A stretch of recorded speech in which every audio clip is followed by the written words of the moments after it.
Good evening everybody, welcome to the stream this evening. Welcome to the studio, just getting a little bit set up, but I thought I might as well turn the mic on, turn the camera on and just say hello while I'm just doing the last few bits, which is essentially just to clamp this down now. And then we shall carry on fixing the mistake that I'd made and started correcting last night. Just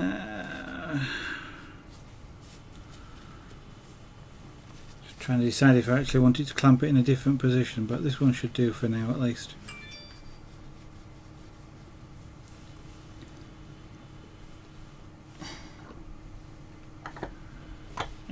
Okay, clamp it down firmly, but doesn't need to be particularly tight. It's not critical. With it being, as I probably have said before, with it being on the non-slip mat, it does tend to obviously not move anyway. So right, so working on this wing, making it so that it at least looks better in respect to the dragon. Make it so it looks like it's part of his body. So I'm going to need a flat chisel today, and I'm going to certainly need a gouge, a U-shaped gouge like that, and that should do us for the moment. Oops, a daisy. I really should put that tablet away somewhere, then it wouldn't fall down, and I shall move my water just in case it does. Right. Yeah, the mistake that we made, or I made, I made, is forgetting that the arm here has to come out of the body. It was kind of looking like it wasn't part of it really, so had to do something about that.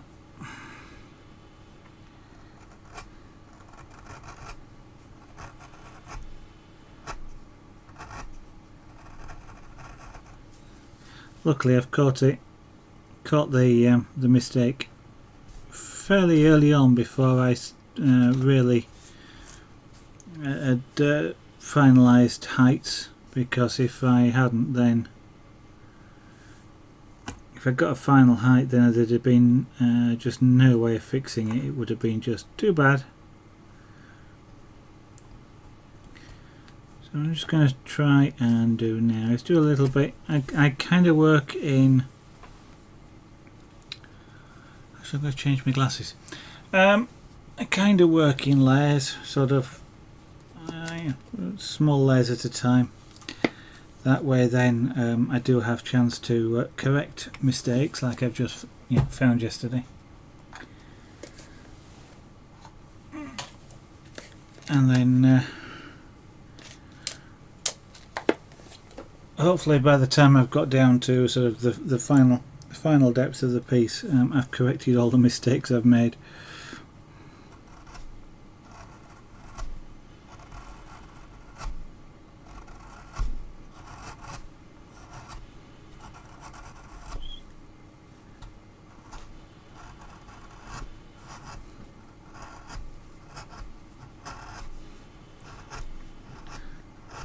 Okay, so dragon's neck is head sort of up and back slightly, so this slopes down.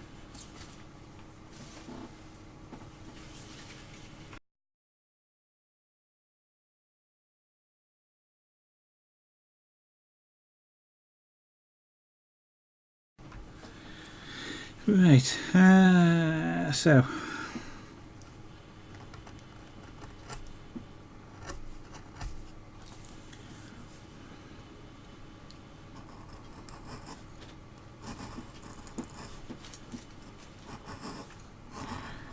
got to take the back down as well here.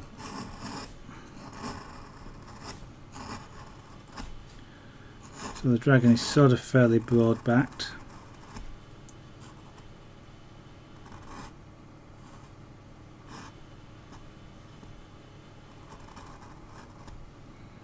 Because of course there'd be a heck of a lot of wing muscles around there, obviously mostly on his chest, but there are some on the back as well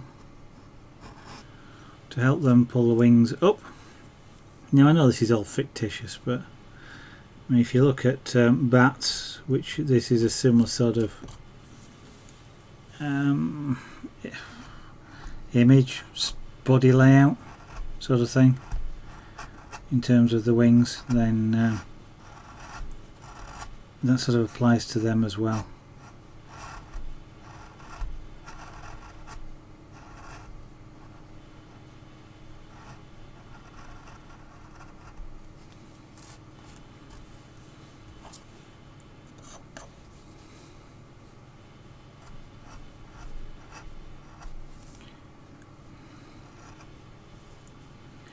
Now that's the backbone, and if I'm not careful I'll lose that backbone, so what I'm going to do is just carve along the side of it. Actually I won't. What I'm going to do is I'm going to switch to this U-gouge and I'll carve along the side of it so I can see where it is, and then I can carve the backbone down as well. Remembering it's going to stand slightly proud of the body,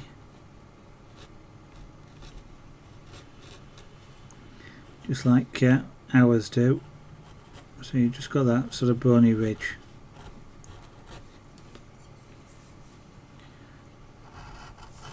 Now it will be a smooth transition, but for the moment just a groove is okay.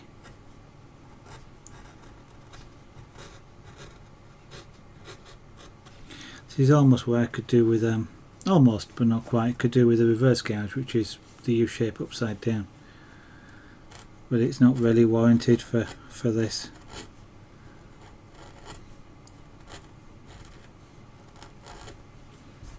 Okay, so I may not need to do the backbone at all. Thinking about it now, if I just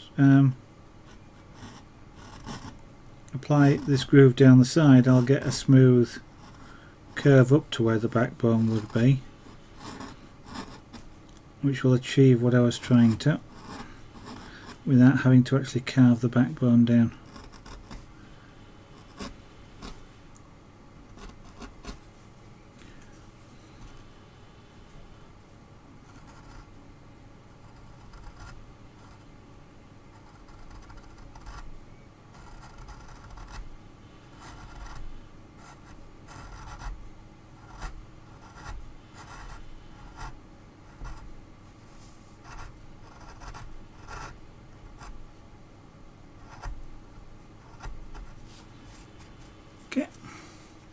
Lizard Cell 87, good evening, welcome back to the studio, nice to see you again. I trust you are doing well, sir. That's is kind of a generic anybody type of thing, so please excuse me if it should be madam, pussycat, dog, or however you may choose to describe yourself.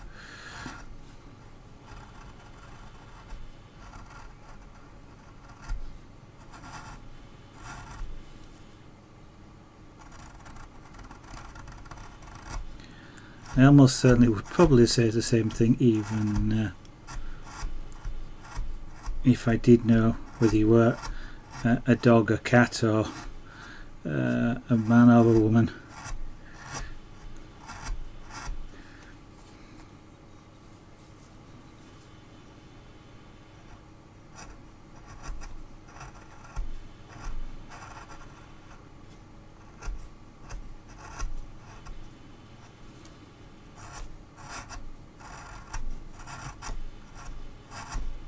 Okay, so slowing the back down a bit because the wings sort of come about a third of the way down on the body, but I've got to integrate it so it goes in like your shoulder does. It sort of seems to be part of the body rather than at the moment, as it's kind of a little bit something stuck on the side. I'm hoping I have enough wood depth available to do that.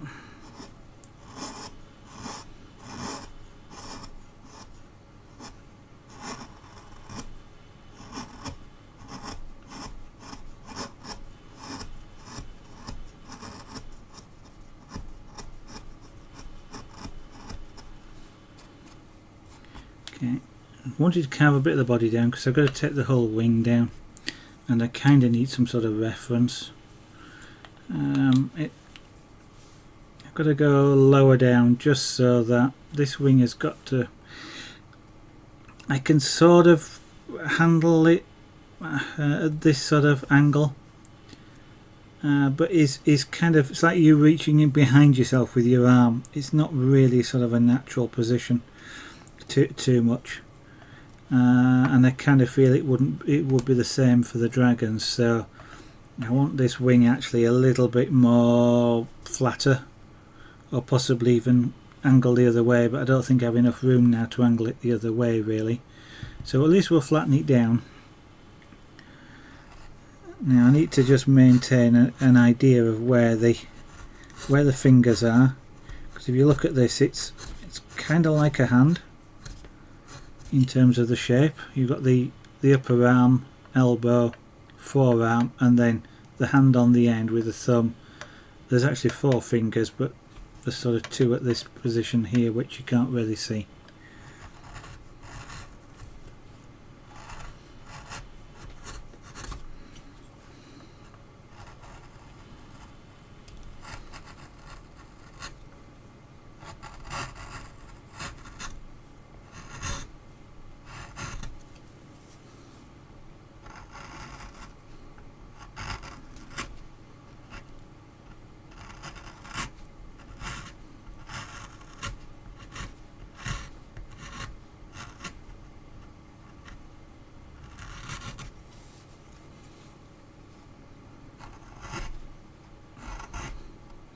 So what I'm just doing here is removing some of the material that's between the fingers, because they are slightly proud of the wing membrane, and the wing membrane is kind of stretched across them, a bit like an umbrella. So there's a dip, and then what I'm going to do is take the surface of the hand and lower that down as well. So this is just rough carving, just to create a level. Be careful not to hit that tail. I don't want to be chipping bits off of it.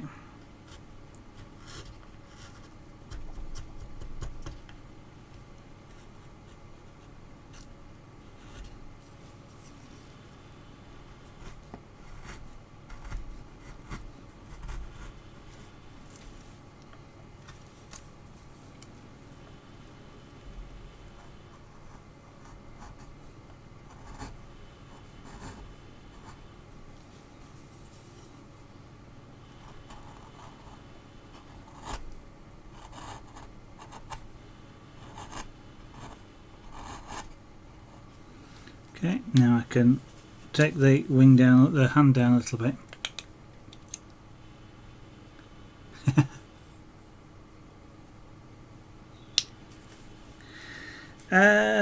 How to make them?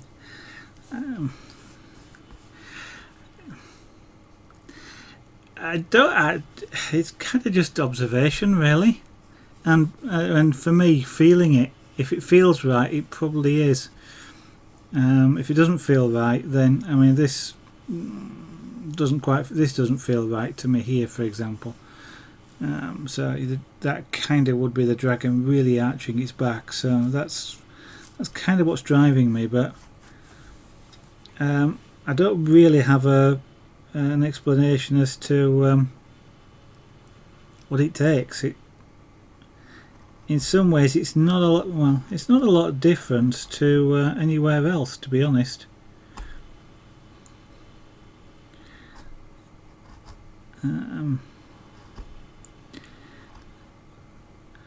I know we kind of, the background for example is flat, but it's still okay. It's a curve that doesn't have much of a radius on it.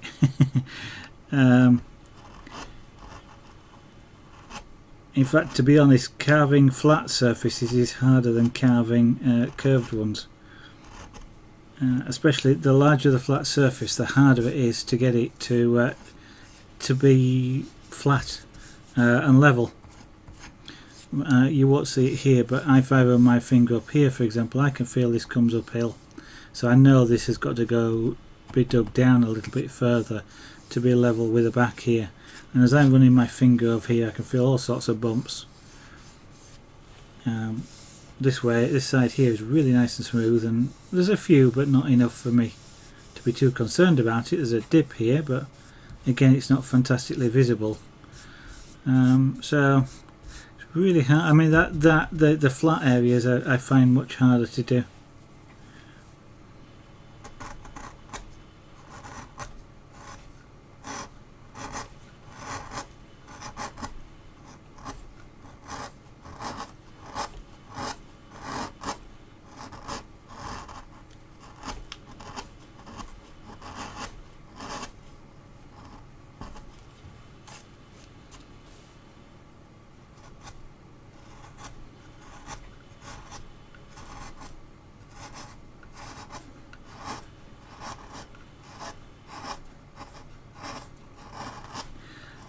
The other thing I was going to say is it also depends on your carving style as well. If you like to block carve, which is creating things like this, blocking everything in, which it would be if you were painting, which you can sort of do with carving, then that might be harder to do complex curves in that way, because you've got to create steps to achieve that, whereas kind of the technique that I'm using is just to start carving it into the surface at this top level. Now there won't be enough depth at this stage, to get that curved wing, if you like, because that's probably going to curve around like that as it's grasping, if you like. But what I'll start to do is lower this down below this, so I start to build the shape at this high level, and then just gradually sink everything down as it's all, and that way then the curves almost establish themselves.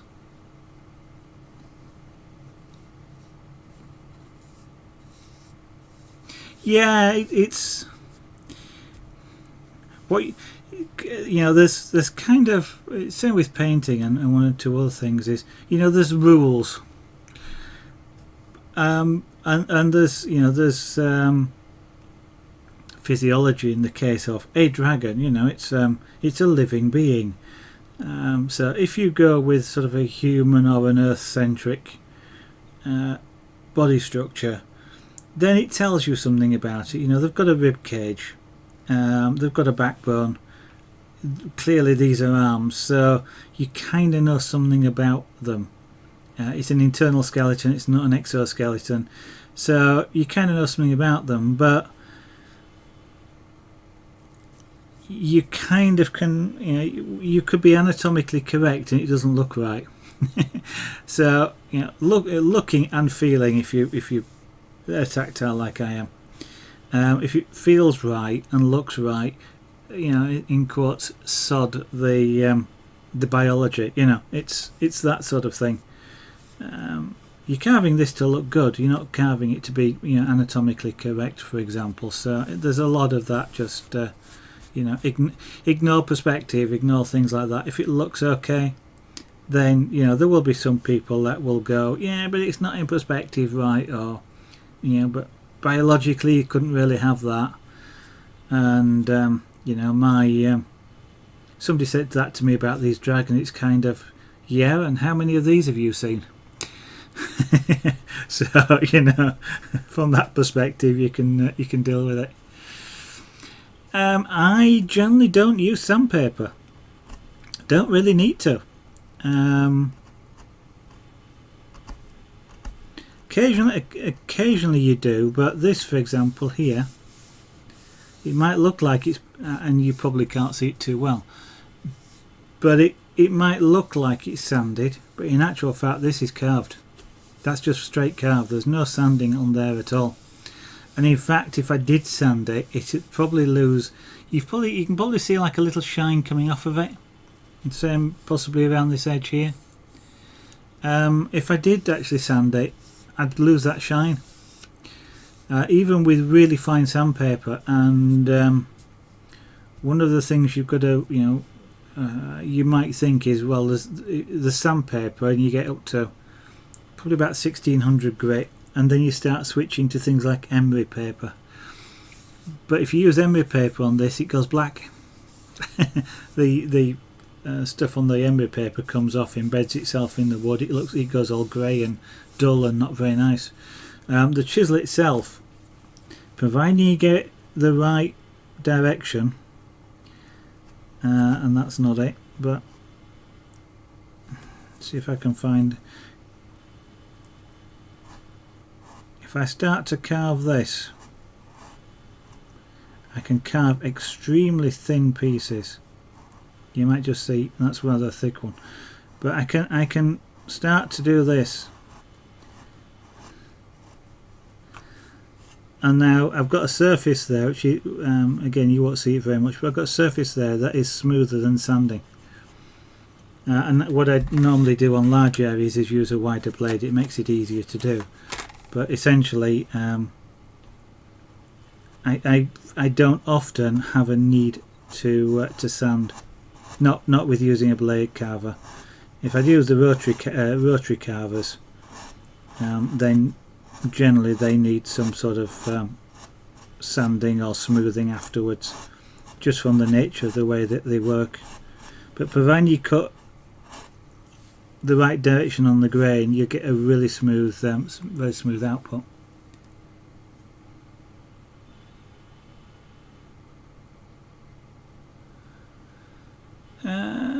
Yeah, not well. We'll see, but no. I mean, the actual harder ones are the concave ones to do, because you kind of say I was going to do this. Because I've got plenty. If I use this tool, for example, I'm going to create lots of ridges like I have done there. So what I've got to resort to is using something like this, which is also a U-gouge. Now it's a wider gouge, and I've got wider. But the problem with a wide gouge is, you can work a flat surface, and again you've got to use the grain in the correct direction for the grain. So I can work along here like this, and I can start to, and I think you can probably see like this area here is just a bit shiny, and that's because I am actually smoothing it down. I'll be careful, but so this is just a demonstration, but so that's sort of starting to smooth that area down. Now as I get to about here, the problem I've got is the chisel is now too wide for that area, so I can't really use it, and I don't have a narrow I don't have a wide U that's a narrow chisel. If you can follow what I mean by that.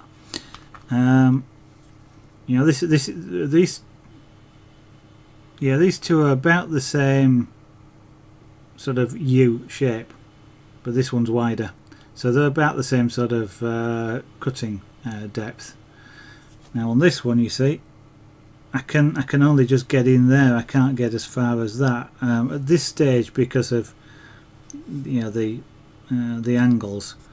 I can come a little bit further up into the wing roots here. So to stay with carving, I've got to come to something like one of these. I've got, well, I can keep going. I've got that one, but now I'm starting to get into the pure U shapes, which is what creates the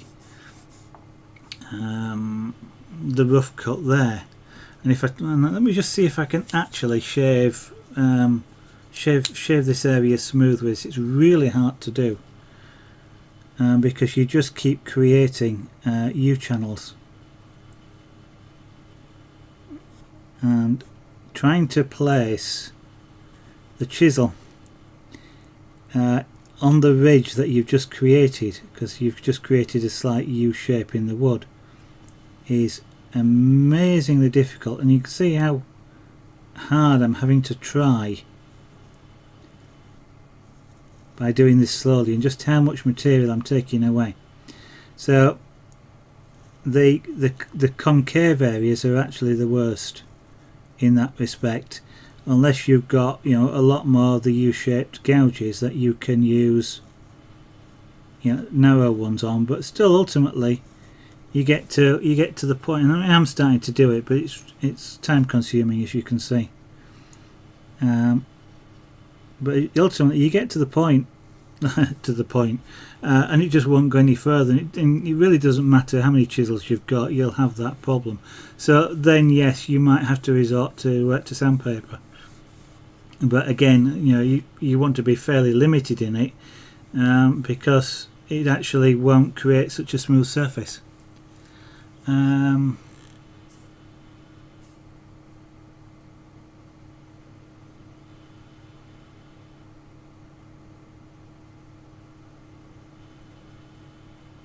Yeah, the convex ones, the outside ones, are easy because you can use a flat chisel to do it, because you're literally just rocking the chisel around the curve. You can get reverse gouges, so the cutting edge is this silver bit here. So that's the cutting edge. That's the edge that you put to the wood to work, and the grey edge here without the bevel on it is the inside. But you can actually get these chisels, which are the reverse of this. The cutting edge is on this side of the U, the inside of the U, and this is the flat side. So you use them in that way. You can sort of use these chisels that way as well if you're just shaving, but it's really hard to do it because of the angles. What you've got with almost all gouges, I'll show you a different one because it's more, is they have this spoon shape, which is designed for you to be able to use this but lift the end, the handle, off of the piece. So I can get into there with this one, but if I was to turn it over, I don't have the right angle at all. I just can't get one. So you know, you sort of sometimes can get away with using one of these upside down, but you can actually, as I say, get reversed gouges, which are actually meant to be used with the U shape down, for literally for carving those convex shapes.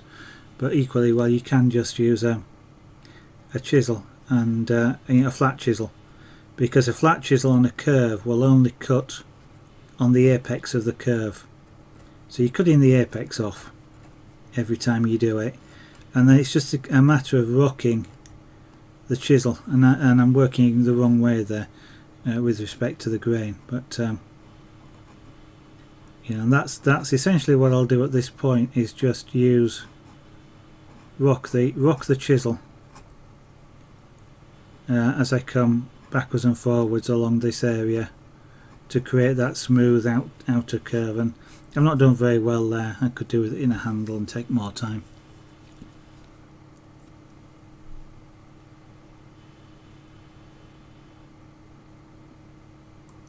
Yeah, gouges rather than gauges. I think it's GOU.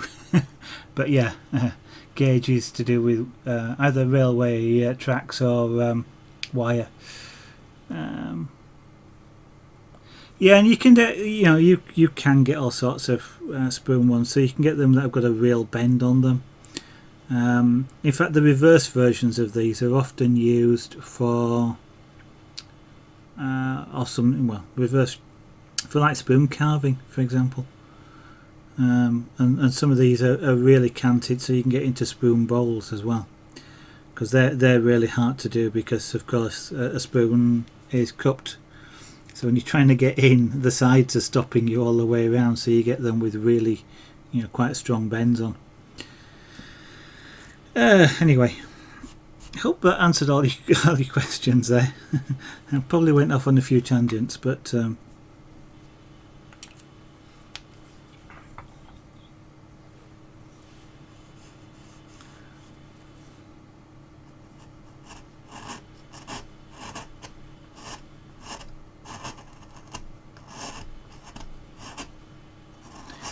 this stage of the carving, though, I'm not fantastically bothered about creating a smooth surface.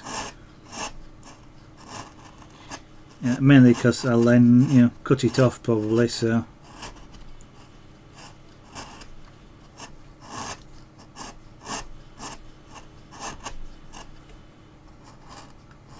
there's no point in actually spending time creating too smooth a surface on something like this. On the body, I've spending a little bit of time because that's working towards my final shape. Here I'm just dropping the level.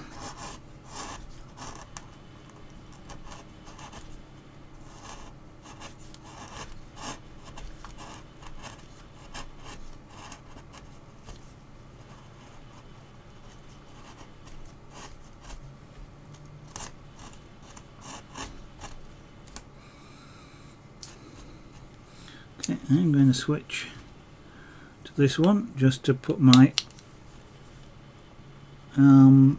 edges back in.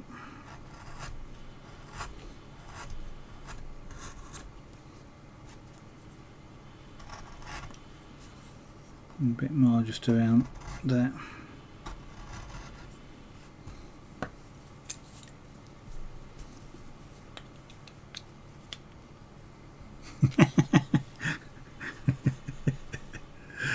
Oh dear. Yeah, sometimes you get more than you bargained for when you ask a question.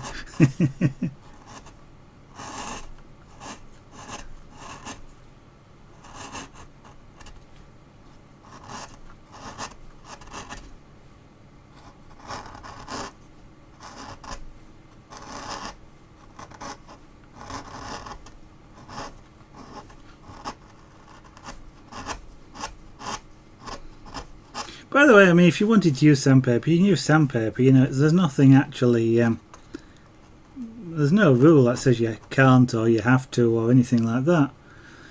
It's just I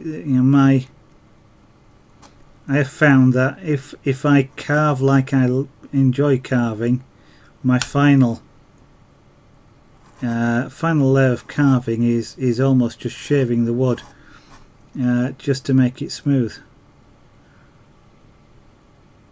But some people might not enjoy that and would rather just use sandpaper to achieve the same effect.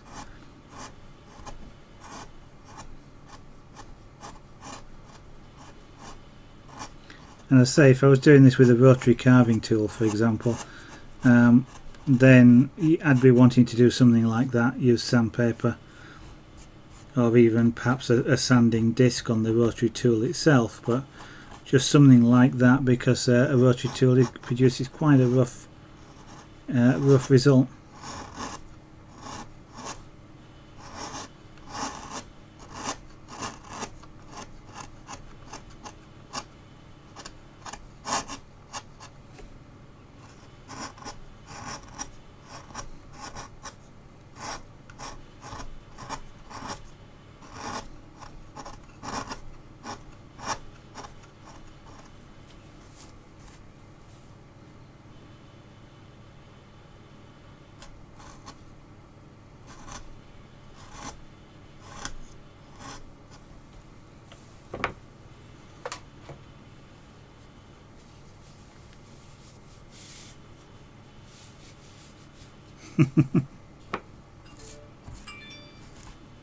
Yeah, no, I mean the other thing about it is sometimes sandpapering is quicker, and if you're after speed, and if you were doing this as a commercial project, for example, like if this was a commission, it would certainly be something that I'd consider doing, just because it's a lot faster to sand than it is to carve.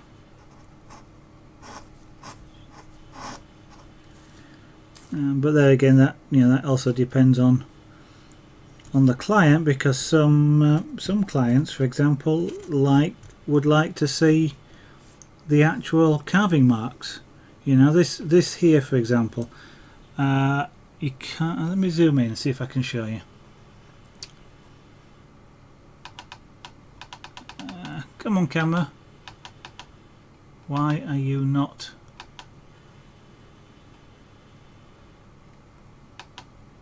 Oh, you're not, because I've already zoomed in. Okay. Well, it's in the clamp, so I'm not going to take it out. But this is kind of like lots of flat. I don't know if you've ever seen like a dodecahedron, which is sort of lots of square sides. It creates a rough ball shape. And it's not as regular as that, but there's lots of flat levels around there which approximate to a curve. And some people would like to see that, rather than something that's totally dead smooth all the way through, whether it's being created with a chisel or whether it's being created with sandpaper.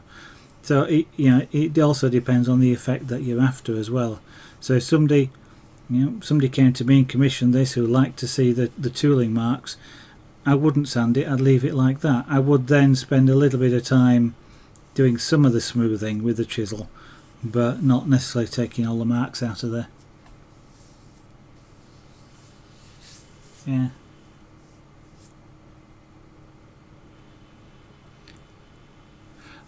Reverse gouges, yeah. Again, it's picking the right tool for the job. So, until you actually look at what you're trying to do. I mean, I don't have any, so I can't speak from experience of using them. But generally speaking, it's you pick the right tool for the job. Yeah. I mean,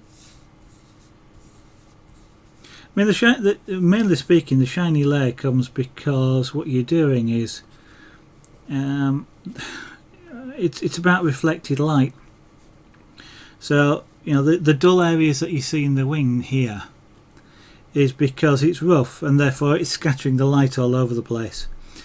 As you create a smoother surface with a sharp chisel, you take all those rough bits that scatter the light away and leaving just what is effectively like a mirror, and that's why it looks more shiny to you. It's because it's reflecting the light, more light straight back at you than this, which just scatters it all over the place. It's a bit like the difference between if you imagined a mirror and you've got snow on the top, it looks all white and dull.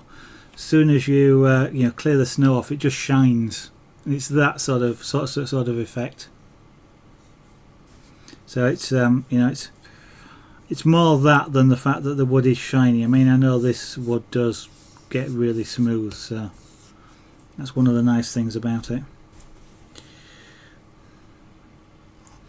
But it's more that than sort of any resin in the wood or anything like that that's causing it.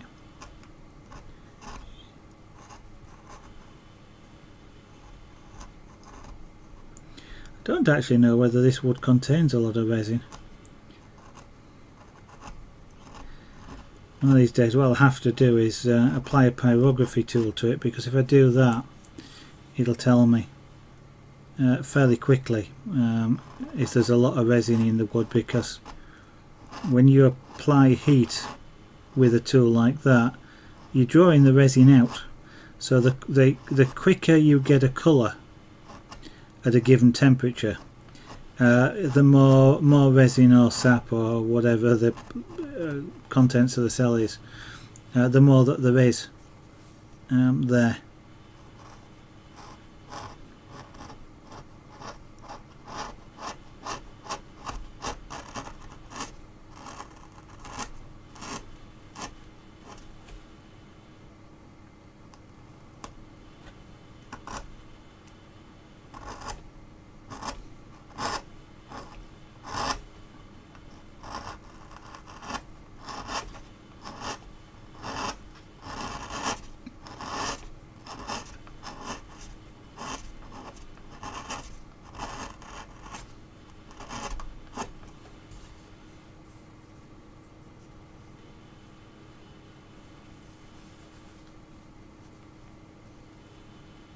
Yeah, possibly. I don't really know, to be honest. So I know if you leave wood out on the surface untreated, even this wood, it does sort of darken down over time and get a slightly grey sort of look to it. So as you say, there's probably something in it itself. I mean, I am bruising all the wood fibres, so the fact that it might sort of seep some of the resin out to protect the wood fibres is sort of quite a reasonable explanation.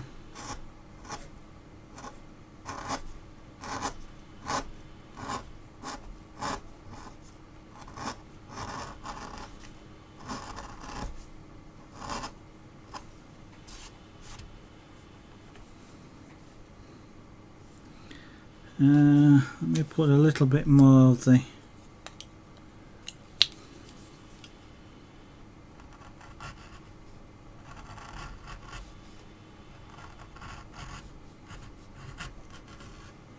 in.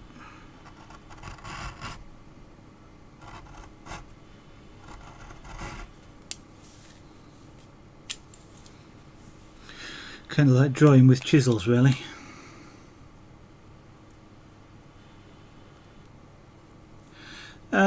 Yeah, I mean the woods are dried and sometimes they're kiln dried, but they're never dry as such. If you took all the moisture and all the contents, the resin, whatever you like, out of the wood, it would be kind of charcoal, because that's effectively what it is. You've removed all the liquid from it. And so it gets quite shriveled. I mean, it's when I do pyrography on a piece of wood, if I apply a lot of heat, the wood actually sort of shrinks away, gets smaller, and it can be quite pronounced in some cases. Certainly the more heat that you apply. So,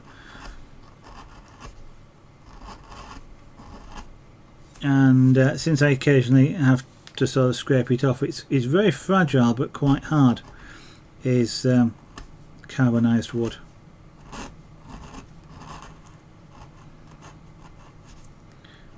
Something I actually have to watch with the pyrography is I don't get a build-up of carbonised wood on the end of the tool, because if I do that, it starts to scratch if I go over work I've already done, it starts to actually scratch it, which of course is not generally something that you're aiming for.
I may start and create some of the more complex curves in a minute on this wing, so I don't get any more surprises.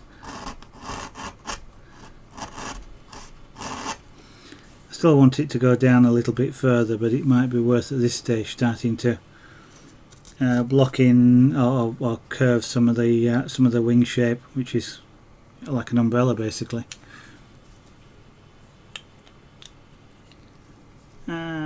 Okay. Sorry, I'm not keeping it with chart, but I shall just read back a moment.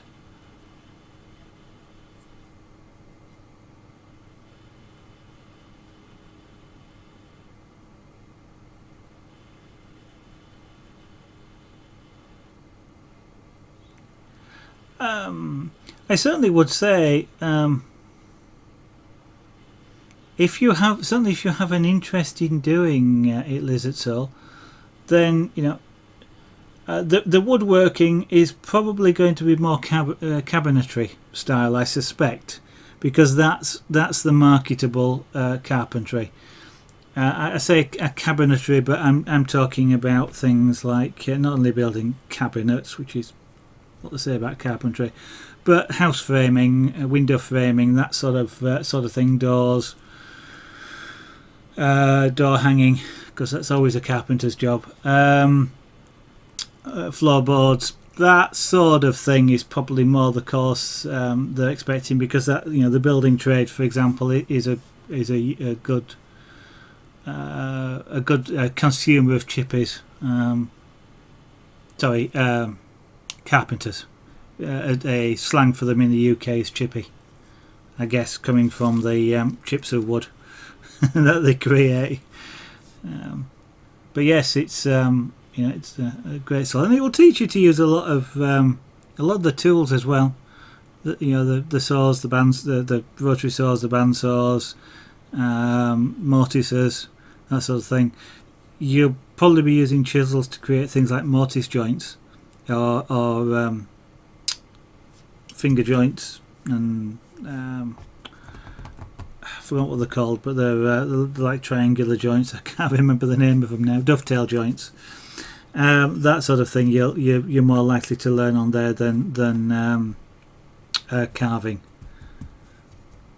But you get a great understanding of the wood, cutting wood, and being able to use a router, for example, to rough this out, for example, would have saved a heck of a lot of time. I wouldn't have taken it to the full depth. I'd have taken it quarter of an inch maybe, and then done the last quarter of an inch with a chisel. Bandsaws are useful, especially if you're 3D carving. Being able to use a bandsaw to cut the shape out. If you imagine this itself was going to be 3D carved, if you use a bandsaw to cut through some of these, or a jigsaw, I'm thinking of a proper jigsaw rather than the hand-dealt things, but even they'll do the job. To cut around the outside, you save yourself a heck of a lot of time. Because I've spent over a week just getting rid of waste wood. So that wood serves no purpose. It's gone. It's thrown away. The bit I'm left with is the fun bit. It's the bit that everybody wants to see. It's the object of the carving. So the sooner you can get to that blank to carve it, the better.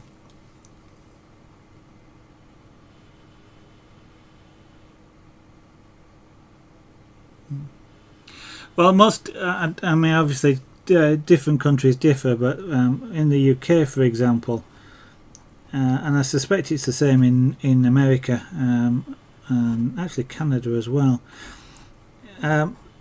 Whilst it's certainly in the UK, the outside walls may be brick or block of some kind, almost all the inside walls are just timber framed with plasterboard on them. But you get the experience of dealing with wood and being able to handle it and how it feels. And you some of the things like the grain direction and stuff like that, you'll learn a bit about that as well. So, but if you're being offered lots of courses, then take a look at what they all offer you and decide from there. I'd look at it with a commercial aspect in your mind, though. If you think you're taking courses because of unemployment, you kind of want probably to look at courses that you're going to enjoy, because obviously the intention is that you do it as a job. So if you enjoy it, all the better. But ones that are commercial, which I'm sure is probably all that they're effectively going to be offering. But so in the UK, for example, at the moment, plumbing is a good profession, because there isn't that many plumbers about, relatively speaking, that is.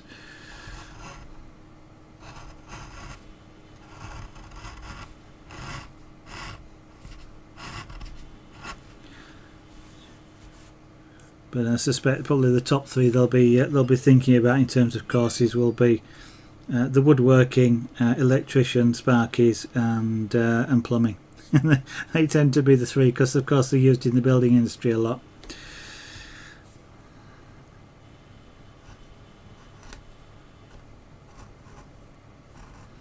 At least it's better than bricklaying because most of those three are indoors. Mind you, not so good in the summer. A lot nicer in the winter than bricklaying or something like that. Yeah, let's go down a bit further.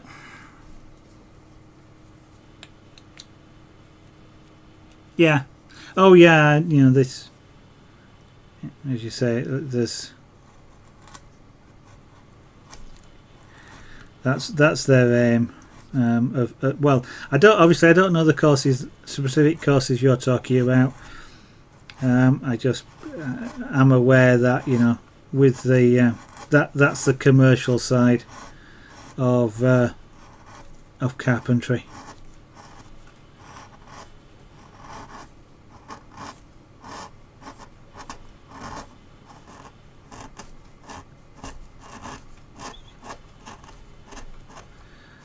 And whilst I'm sure they'll teach you to measure and to cut and things like that, when you see somebody framing a wall out, it's either cut in situ or it's about the right length. And if you don't quite meet, just use a longer nail. Because of course the one thing that the building industry is interested in is speed. The quicker they can build a house, the quicker they get their money.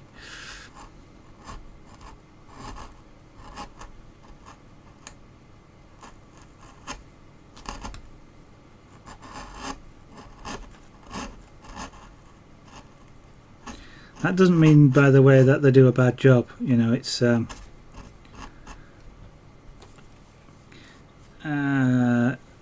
it's all about being adequate for the purpose. So when you're framing a wall, if two pieces of wood don't quite meet at exact right angles, generally speaking, it makes no difference whatsoever to the strength of the wall or the straightness or anything like that. So you can pay twice the amount of money to have somebody spend hours getting it accurate to the millimetre, or you can have exactly the same result but for a lot less cost.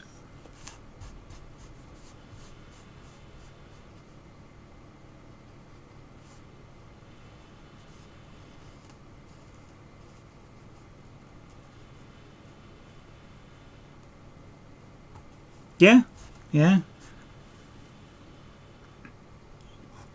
Well, if you're looking to move somewhere like Canada or something like that, assuming that's a viable option, then start to look at things like if there's local newspapers online, what sort of adverts people are there lots of plumbers advertising services? I'm just making this up, but or do you not see any advertised at all? If you don't see any advertised at all, then either nobody wants one, or they don't need to advertise because there's so much work, and therefore plumbing is a good sort of thing. You've got to sort of interpret the situation, but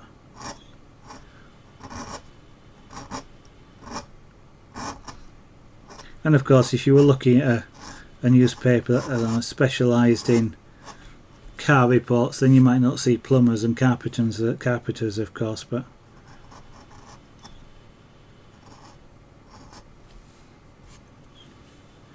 and daft as it sounds, you could I'm assuming there'll be a Canadian embassy or Canadian Trade Association.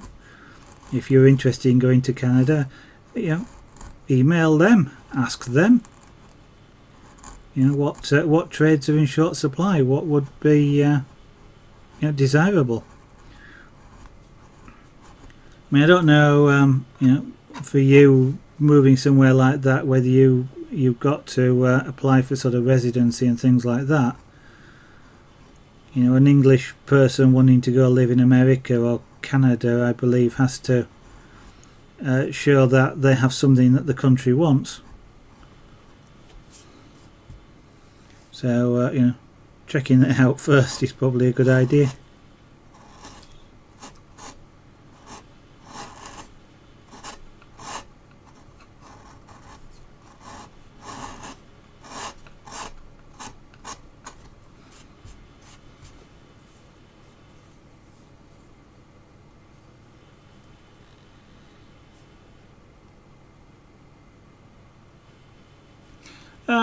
Teacher helping. Yeah, it probably is a correct translation.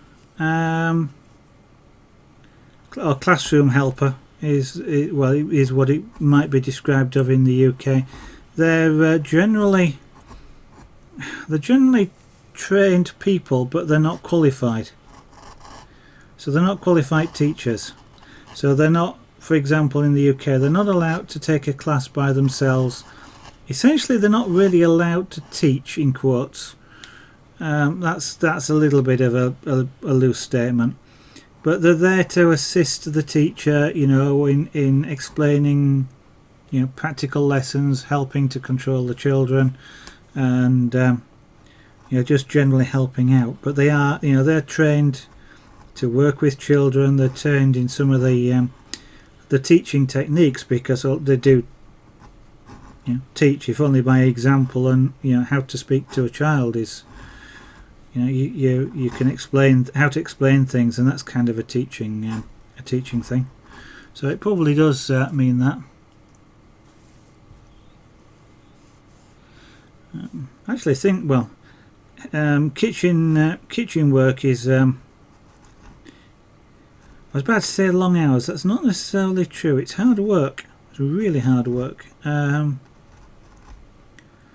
And you know, depend on when the kitchen's open. It can be long hours. I mean, chefs, shall we say, known for doing sort of 12-14 hour days sometimes, on a, you know, in their own sort of kitchens. But commercial kitchens like hotels and things like that, that's going to be less of an issue, of course. Because they're not necessarily working for themselves. But of course, if you are able to work in a commercial kitchen and you learn, you know, all the cooking skills, and potentially is there to work your way up to being a chef, which is a good, generally speaking, seems to be a good paid job. Everybody likes good food, so it's certainly a marketable skill.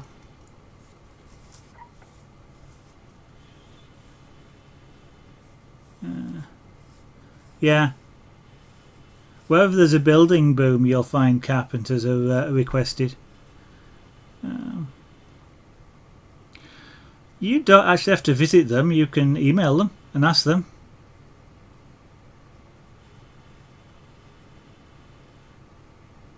Okay. Sort of. Yeah. Yeah. After school clubs and things like that. So. Yeah, it could be, you know, that can be an interesting thing, because of course that's a specialism. You never know, you could, in that respect, then you could start being able to teach carving, for example. I suspect the courses are about sort of general rather than specialist stuff, but where's the chisel? There it is. Now then, I want to start to shape this bone a little bit if I can.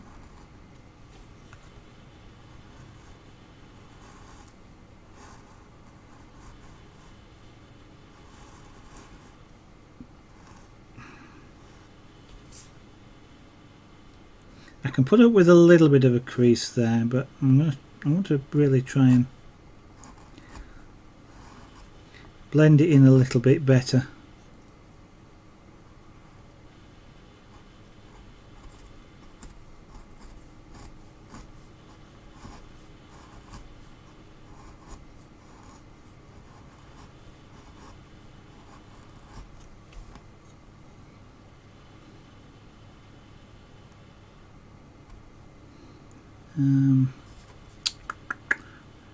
Ideally still could do with coming down a bit more. Let's see if we can do that.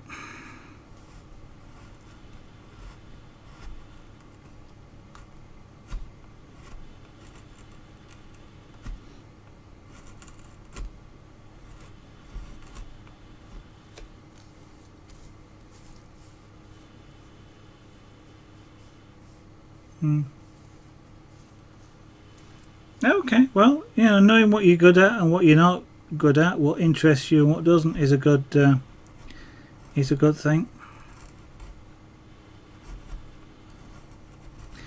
You like the results, not the doing.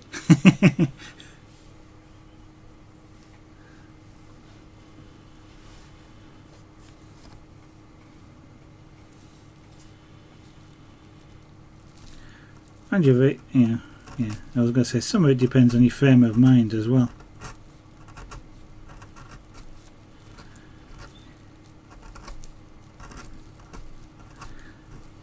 I mean, vocational training is slightly different subject, but you know, I could have looked at this and said, I've never carved a dragon before in my life. I don't know how to go about it, so I'm not going to start. You know, you're saying there you're not good at the cookery skills, but equally, you know, if you decided that was what you wanted to do, then you know, I'm sure you'd be able to apply yourself to develop them.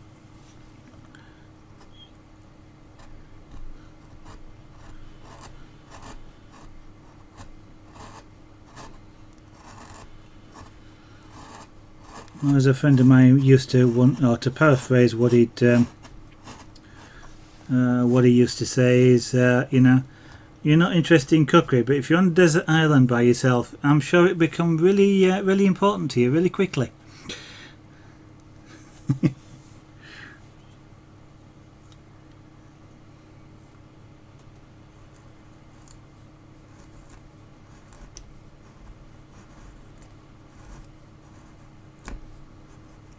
And you was talking about welding at the time, so I'm not quite sure what you'd be doing welding on a desert island, but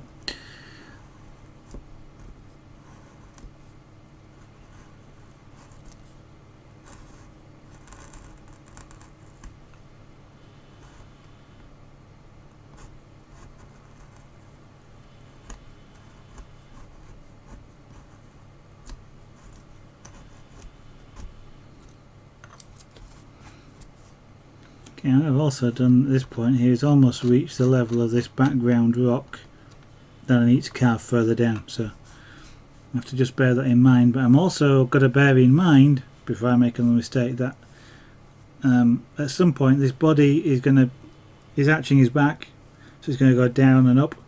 The membrane is connected, the wing membranes are connected to the body, to the hips, for want of a better description of the placing. So you know, I've got to be careful not to dig this down too far away from the arms, because if I did that, then again it might look a little odd. In fact, it's kind of the, and my other reference image is gone, but the I'll bring that back up in a second. The reference image, when you sort of look at a bigger version of it, it's almost like a cape comes down here. It's sort of pointing at joining the backbone, so there's sort of a, you know, you can imagine like you put a raincoat on or something like that, a long coat that just curves around the back of the hips. They don't actually, you know, it joins the sides, but they give that sort of impression. And whilst I remember, let me just bring back up my reference image so that I can refer to it if I need to.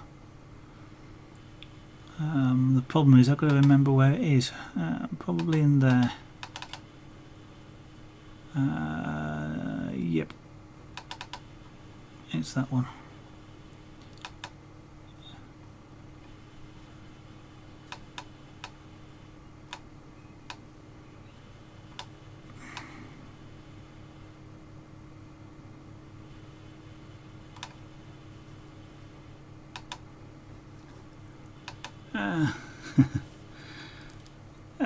Six pack. So Kelly, good evening. Welcome to the studio this evening.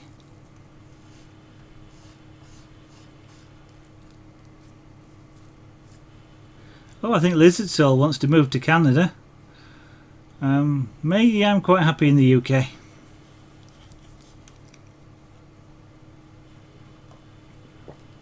I think it's quite a lot of the time it's a case of the grass is greener. It's always greener on the other side of the fence.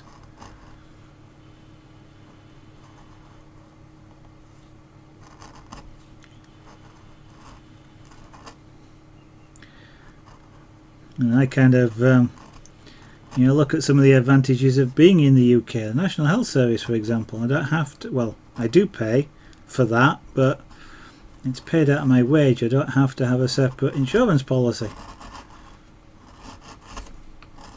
And if I don't have a job, I can still use the NHS. If you don't have an insurance policy in America, you've got to find the money or find an organisation that will treat you without you paying them. Don't know much about American healthcare, but I believe there are some of those.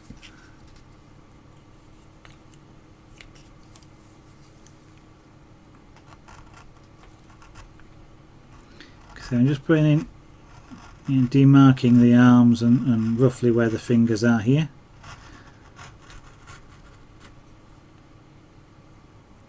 Just so I don't lose the shapes when I carve down a bit further.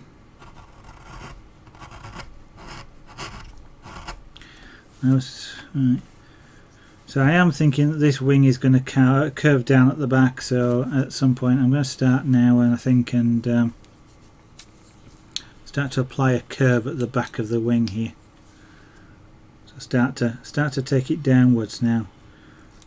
I've got a slight problem in the angle of the grain that I'm working at, but we'll deal with it.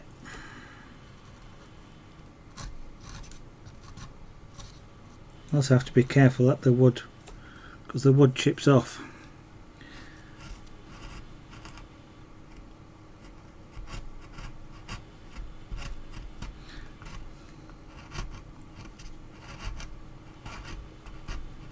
But it would be with the sharp points on the end, it'll be really hard to carve up on these. So possible, just a bit difficult. So this lizard soul is where I'm starting now to put the complex shape in.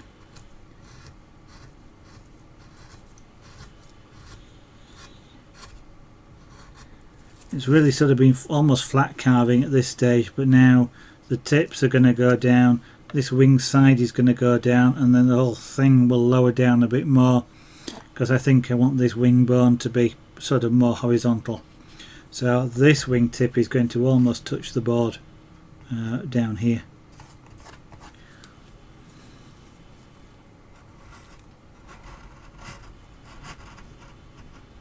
And that's going to be the limiting depth, is this wingtip here. Well, let's have a look at my reference.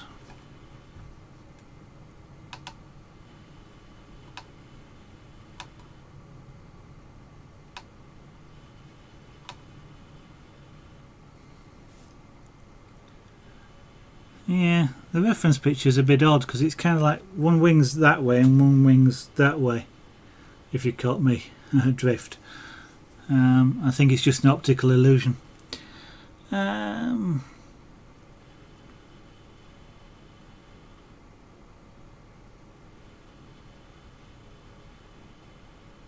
you're currently in Italy? Okay. Well, nice country.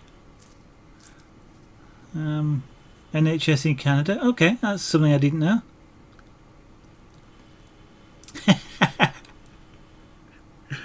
Oh, is that a stereotype or something?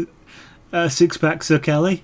He's Indian, therefore he must be able to. Sorry, Indian. I apologise. Italian, therefore he should be able to cook pizza and and pasta.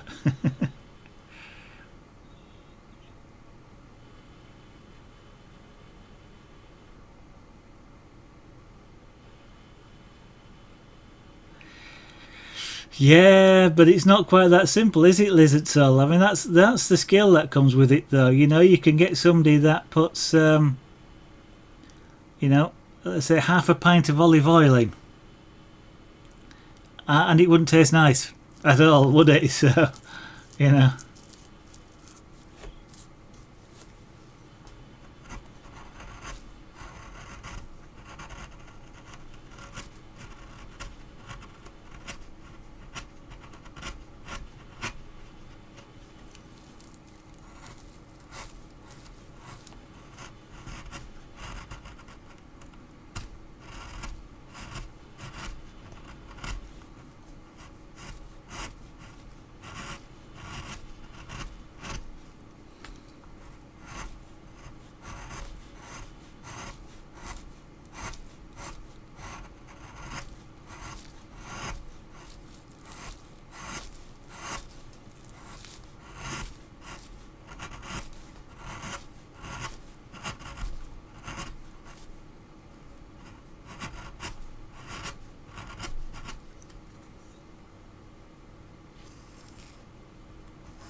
What's that? 6 packs of Cali. The ability for Italians to cook.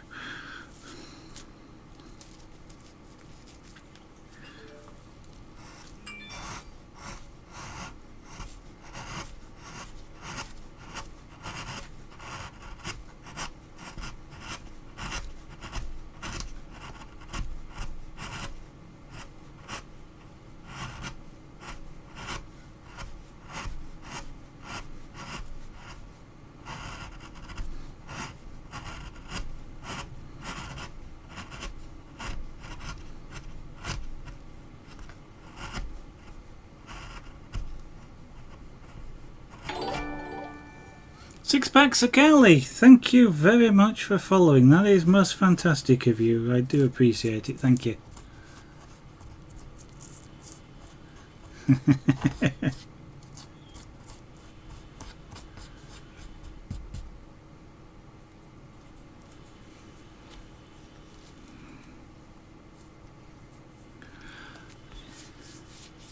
So 6 packs of Cali. If the Italians are supposed to be mandatory cooks, what's somebody from the UK supposed to be able to do? Apart from consume said cooking. 3D Bloke, good evening and welcome to the studio. I gathered you probably would be, but thank you for saying hello. Nice to see you around. Are you going to be streaming tonight, or have you decided to take the night off?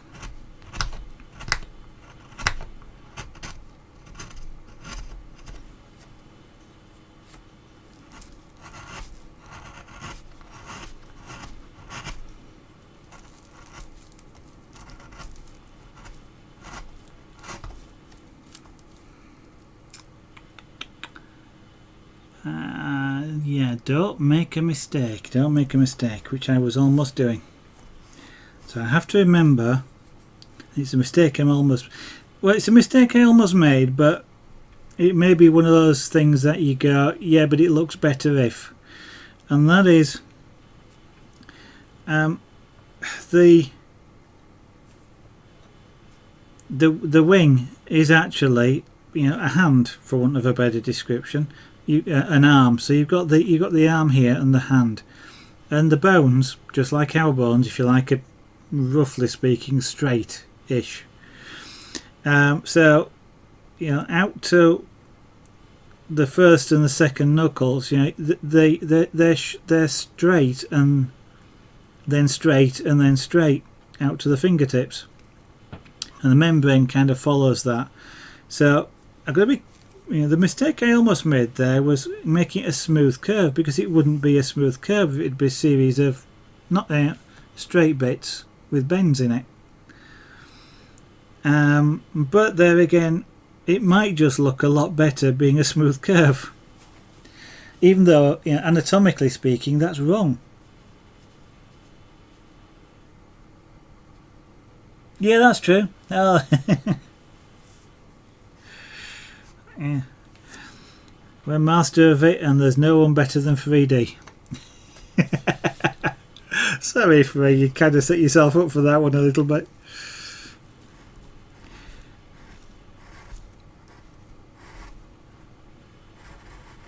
So I'm going to carve this as a series of straight lines. At this stage I could afford to do it anyway, because if I don't like it I can, because this wing's got it working its way down, I just change it.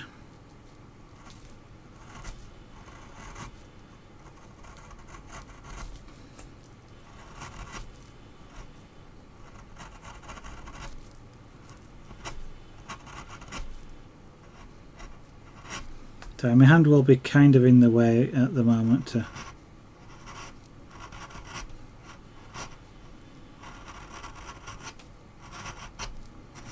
Actually, I suppose what I can do is turn this piece around so that I'm carving the other way.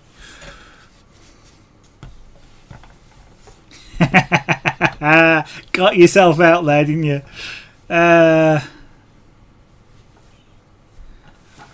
Oh well, obviously I'm not English then, or not a UK person then, Sixpack.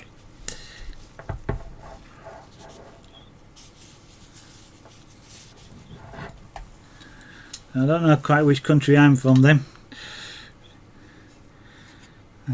I get migraine headaches, so I get the effects without the fun bit at the front. So I kind of don't really see the point of the after effects.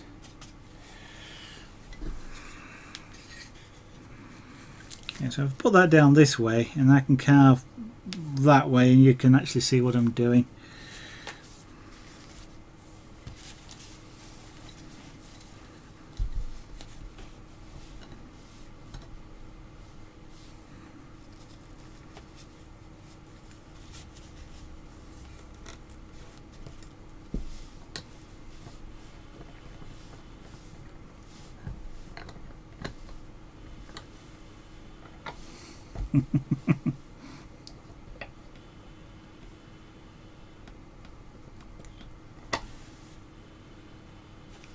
Yeah, sorry about the camera doing that funny losing sync effect. For some reason it doesn't like focusing on this, or something about the desk without anything on it. It doesn't matter if I've got autofocus turned on or off, but it just seems to keep doing it. As soon as there's something in its field of view, it seems to be able to stabilise.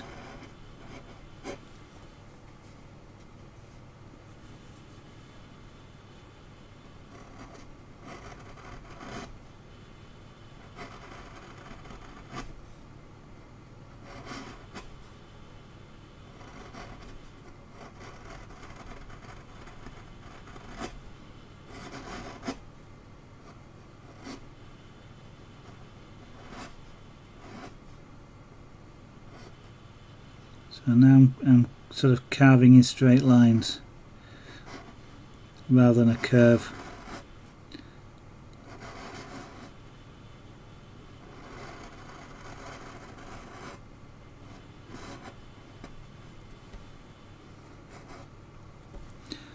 I made it easier for you guys to see and made it harder for me to see.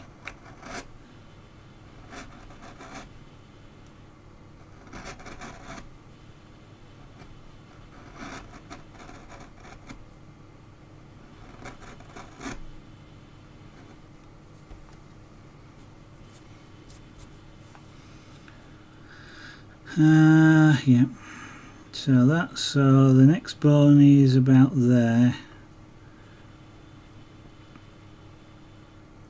Yeah, so I should be able to, yeah, I'll have to think about where.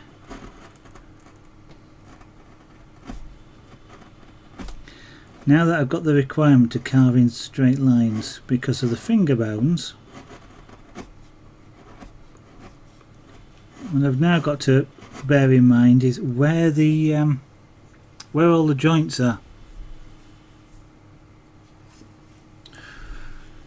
because we've got the sort of the hand here, that's the thumb, so we've got, so the first finger knuckle is there, sorry, that's that joint there. Next one's sort of about there, which would be that one, and then you've got a fingertip just here, and then there's these two are fairly close together. I'm doing it the wrong hand, but so we've got the second one is about there and about there, and we've got there. Then we're on to the third. Yeah, possibly. We'll possibly bring it in a bit about there, like that. Then we've got one, two, three, four. So we've got one somewhere down the middle here. So judging by sort of, it's there. So human standards. These sort of come in a curve on a human. If you look, you've got a curve. So I'm going to kind of follow that curve like that, and then this one is sort of in that sort of area there, and then sort of final one down there. So that's where the joints are. So I've got to sort of carve in straight lines between them, and for the moment it's straight lines between these, but with the membrane, you know, this bit, if you like, here between you, the webbing between your fingers, is a slight bow. Okay, so catch back up on. Have I missed anything? No, I've not missed anything on chat.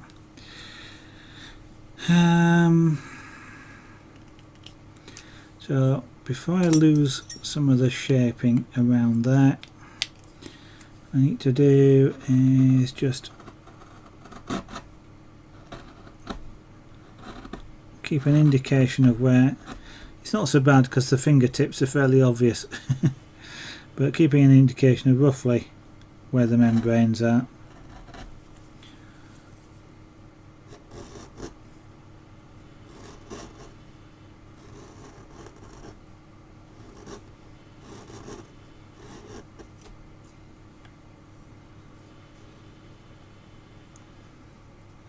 So that bone, that.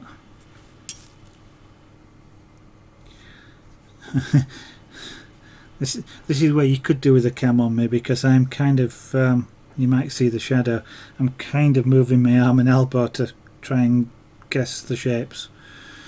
So whole lot down. Yep.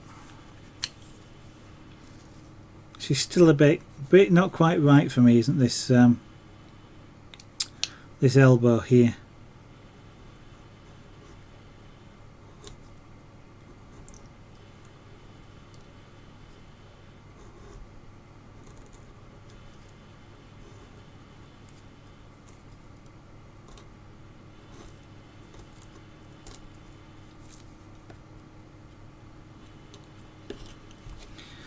Let's do that with this.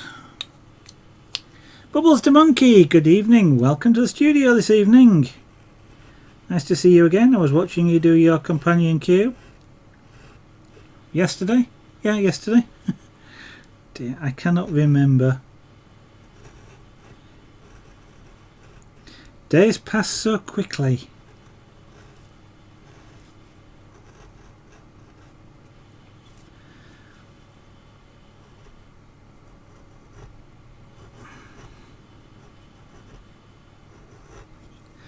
I've been looking at some plans for a new studio today as well, so quite an exciting day.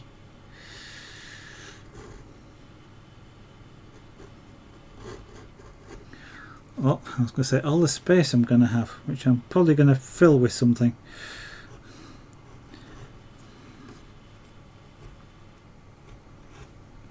But then I should have more space to do things like airbrushing on stream and stuff like that. Glass engraving.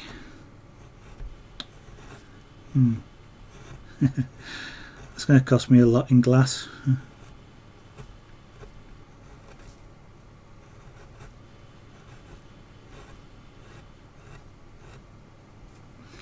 I mainly do glass art rather than glass engraving. Not quite the same thing. Glass engraving is tends to be more deep cut. Glass, I tend to just create art in glass, which is shallow engraving. So generally I'll do my art on a sheet of glass rather than a glass object. Although I was thinking the other day, I go through enough coffee jars that maybe I ought to start doing something like a coffee bean on the side of one of those or something.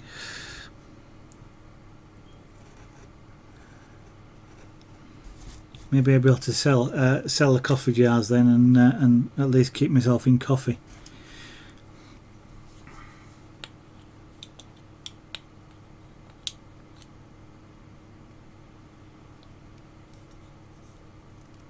Okay, you were building up the layers when I was watching last. I had a very late start. I went on till about 10:30, didn't I? I don't think I went on much past there because I like to have a rest before I go to bed as well. But no, it's fine. Oh dear, I'm sorry, Bubbles. I know it's not nice, but it's kind of amusing. So what were you doing, and what might you do again if you really feel like it? 3 hours of work. Ooh.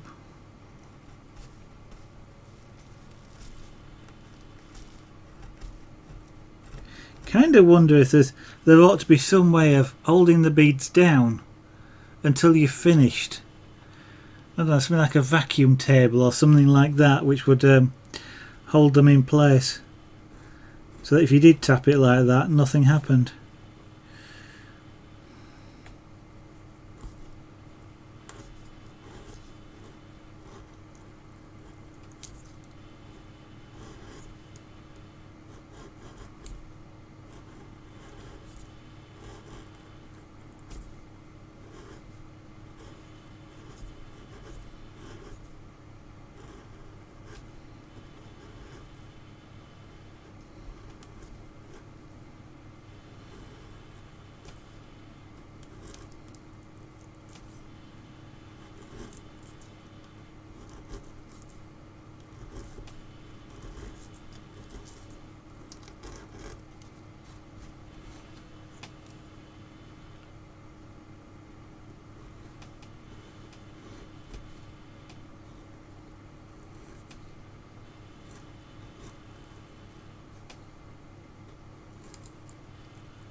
I'm just trying to get here is just on this first upper arm bone.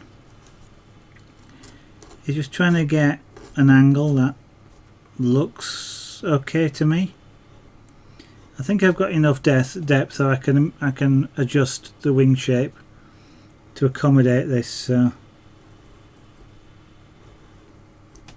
the operative word being think. By no means a guarantee, but that's part of being a wood carver. Making it work if I can.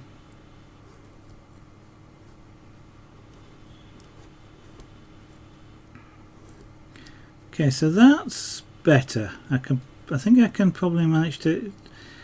I'd be happy with a slight crease which I've got there. So let's now.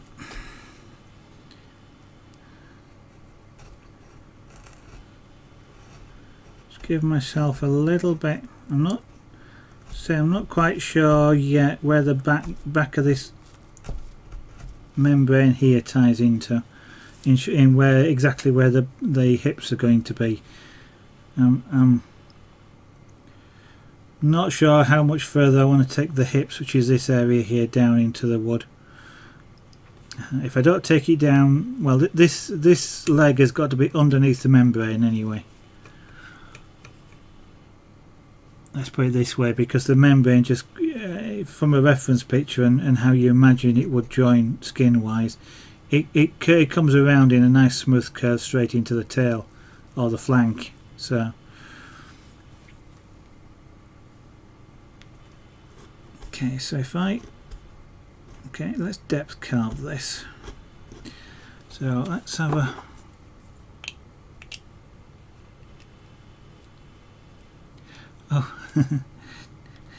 it would have been even better if you'd have actually had a camera on it, Bubbles the monkey. Yeah, camera on it recording at the time. Embarrassing, but it wouldn't have probably got you a lot of views on YouTube.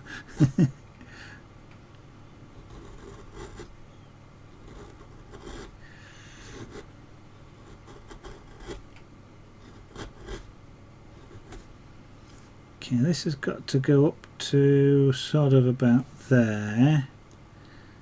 Again, the bone has got to be straight-ish.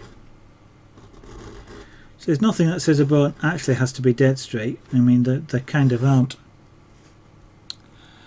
And good evening, 84 guy. I say that because I'm almost certain he's now watching. Oh dear.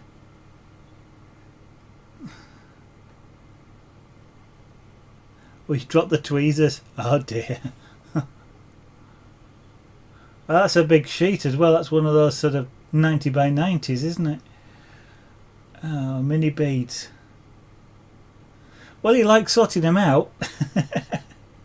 You like sorting beads from what I remember, Bubbles the monkey. Tell you what it reminds me of like that now is some sort of, you know, planet. You know, a gas giant or something like that, with the you know, with the curve of the planet and then the spiral gas in the middle.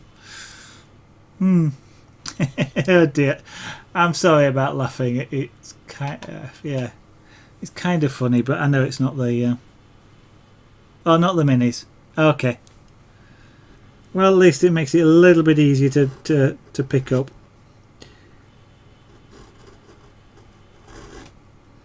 So what was I saying about it? Oh yeah, the bones don't actually have to be straight. They can be curved in all sorts of directions.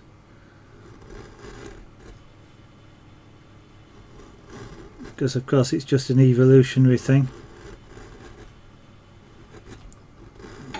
There are certain... the Damber. Thank you very much for following the studio. That is most excellent of you. I do appreciate it. Thank you very much. What was I saying? Yeah, you know, there are certain limitations to how curved a bone can be,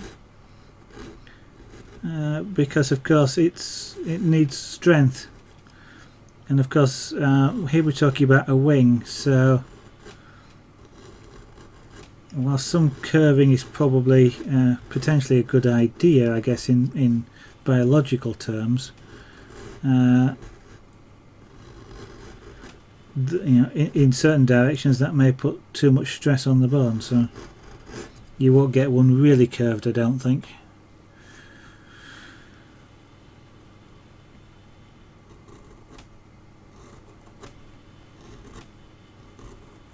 Alright, so that channel is kind of reverse carved at the moment. I'm sort of upper arm, lower arm into hand. Let's make that go down a bit more at this end here. So what I've kind of reverse carved it, so I've carved the centre of this down to the level I want. What I'll then do is carve the rest of the wing around it, such that this is the high point, and then we go down from there.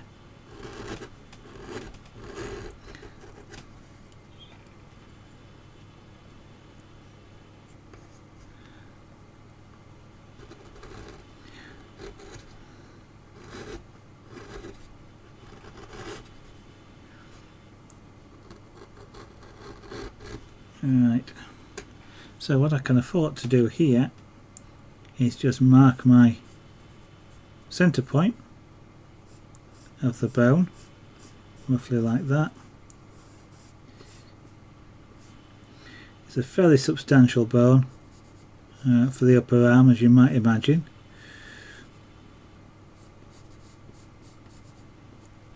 But in actual fact, of course, artistic license can be any sort of thickness I really want. Eddie Fall Guy, good evening. Welcome to the studio. I saw you'd shut down your stream a few moments or minutes ago. I was going to show you this.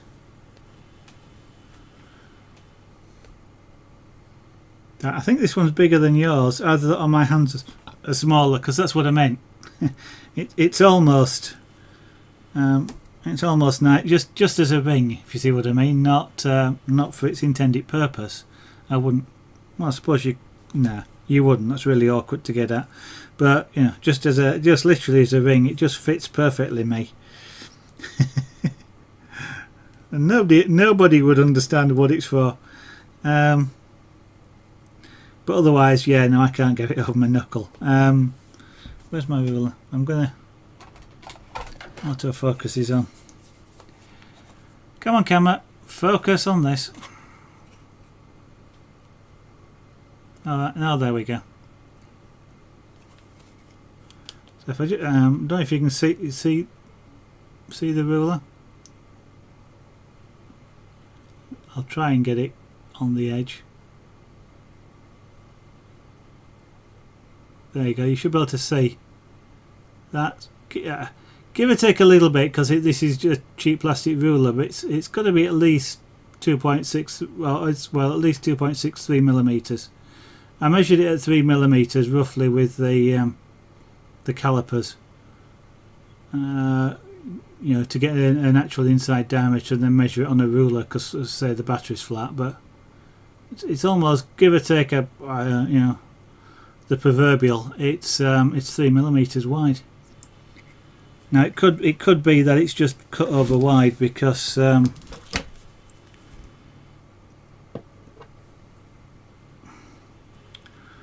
this one, for example, you've seen the bead.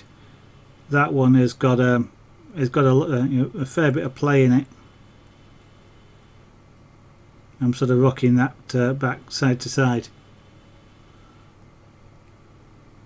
Sorry about the focus. If I turn the autofocus off at the moment, the camera seems to just go a bit wild. But there seems to be, you know, there's plenty of room in there, shall we say, with that ring. And I can't for the life of me remember what that is, but it's one of the small ones. Anyway, that's what I was talking about. So I think that's just bigger. Not sure I'd ever use that for anything then.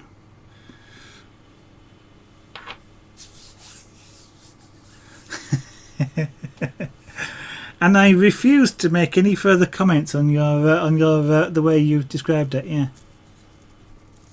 Yeah, it's I guess 2.5 with clearance. So you know, to fit a 2.8. Sorry, to fit so a 3 millimeter hole to fit a 2.5 millimeter. But it was only a couple of quid, so not sure whether I'd use it or not, but I can try. Okay, so I know where the bones are going to be. Let's sort out this front wing membrane a little bit.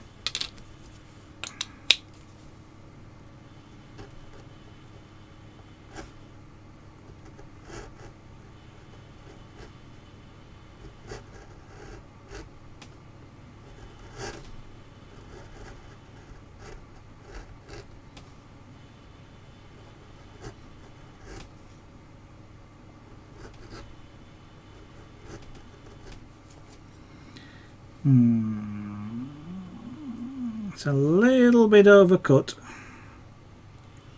Okay. Cut it a bit too far down right there. It's not too bad.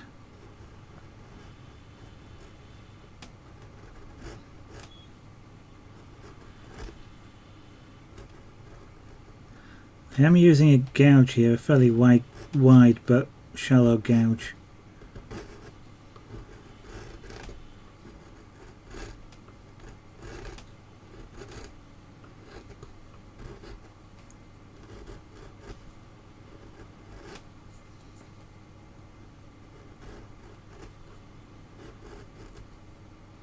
Now this chisel is a little blunt. I can see in the way it's just cutting the wood.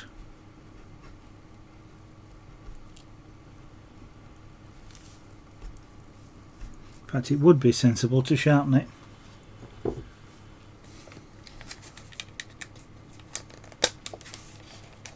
Lost in House, good evening, welcome to the stream. I see you've been here a while. You only started talking though when somebody started going, yours is bigger than mine. Grating truffles, eh? What makes you think she's that lost is grating truffles? I mean, she's probably the only one of us that can afford them, but you know, such a successful streaming career and you know, music mix publishing.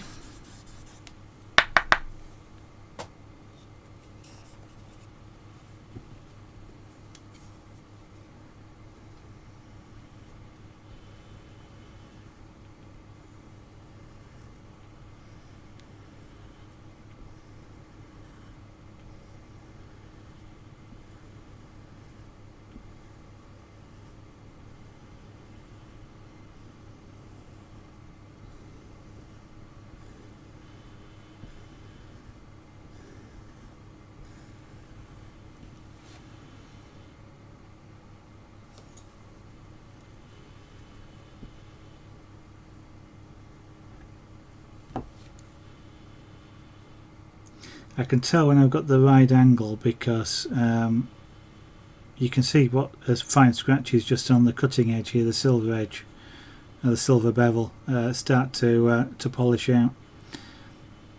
Although there is a very tiny, I think there's a very tiny bevel on the end of that, but the main thing is if I polish that off, it means I've potentially got a sharp edge, but I can feel the burr that I've created just there. It's like a roughness.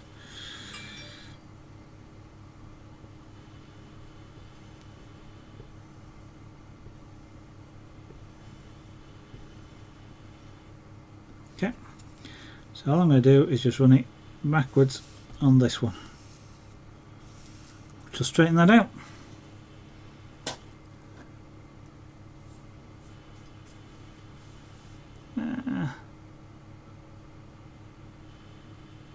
Oh great, I was kind of half watching but didn't actually notice. You were still working on it and then I just saw the stream flash as you turned off.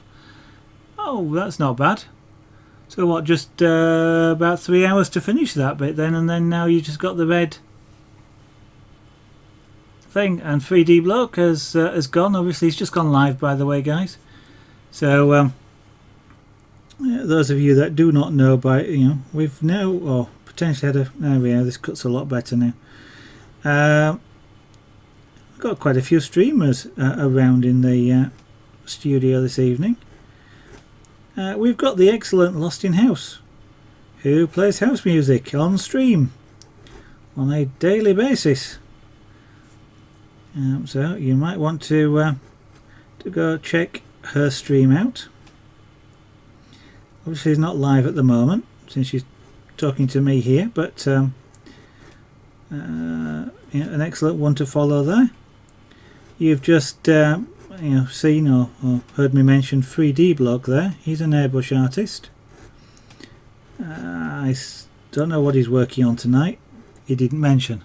He was doing his xenomorph last night, and I suspect he may well continue with it tonight.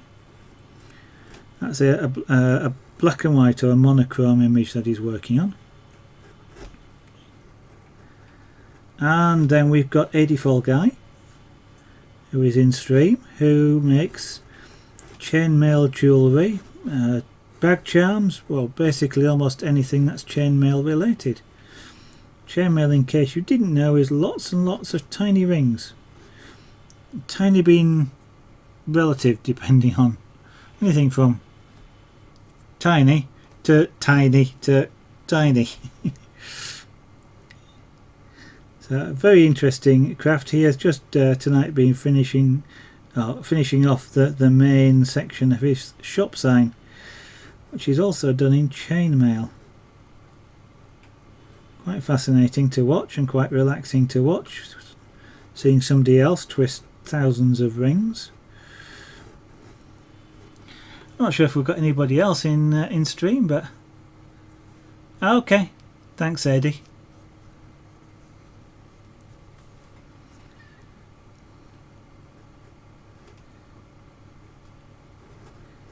I shall be going on for a little bit longer.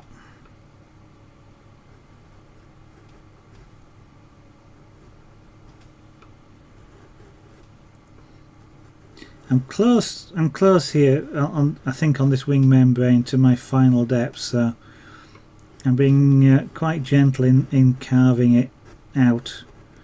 Just trying to establish a shape that I'm comfortable with is the best description. At least at this stage. There's a bit down here against the body which I've messed up slightly, so I'm just trying to see if I can just curve things a little bit to deal with it. I may need to take things down just a little bit, and it's only a minor discrepancy as well, a millimetre, but it's potentially just enough to stand out,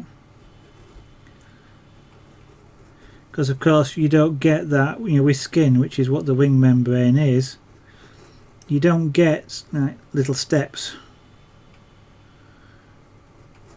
You might get creases and things like that, but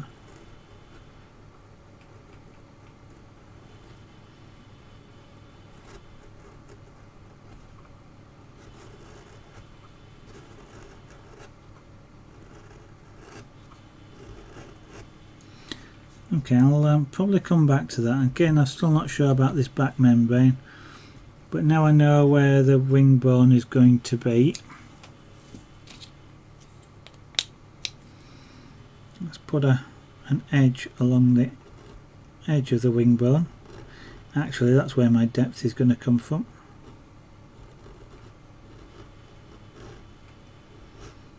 I'm going to make the wing membrane slightly lower than the bone, because the bone is rounded and it sort of, you know, sticks up like your backbone does, sticks out of the skin.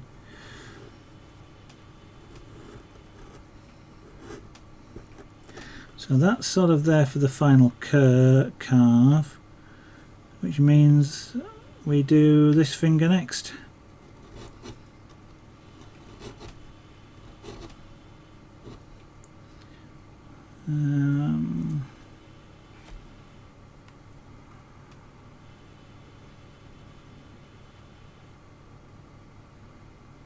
Yeah, I want that to go down a bit.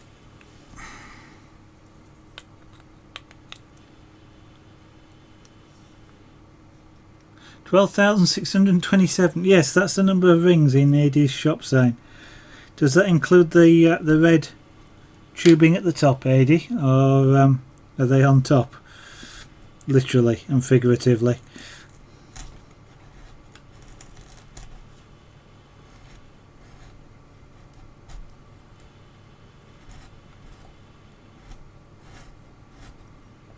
I keep finding escapees now, by the way. I've got two of them. I didn't know that many had escaped. I've got two, and I got a third one which was just in a bag somewhere. But I do love these pliers.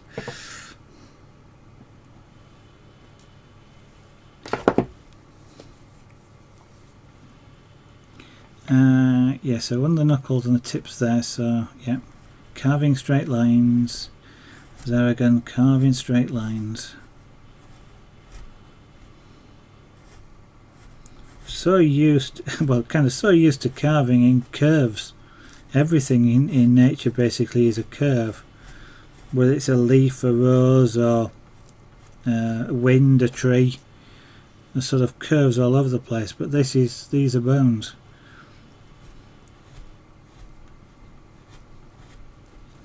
So the front knuckle is going to be about that.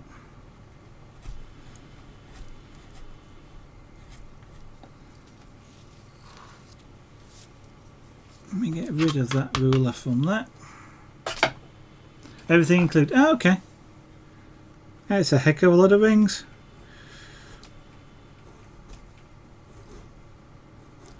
But was it fun, or has it now got completely tedious?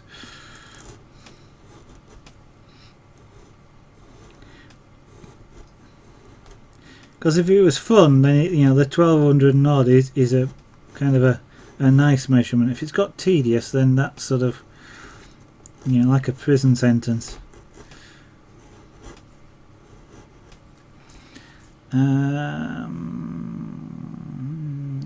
Yeah, okay.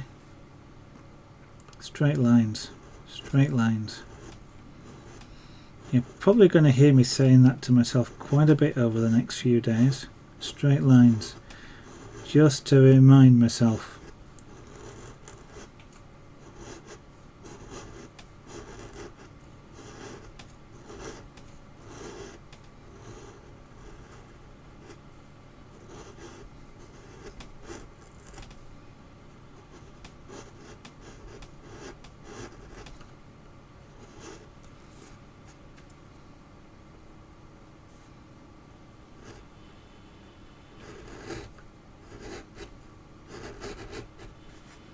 And if I do that, that's going to need to be cut down.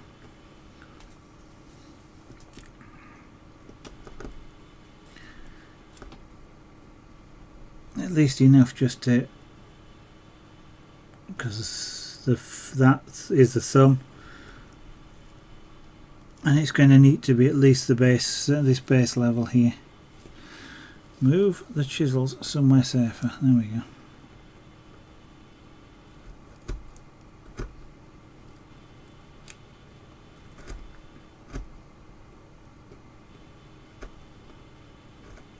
This is all just waste wood here, which I left in place to support that thumb, otherwise it would crack off really easily.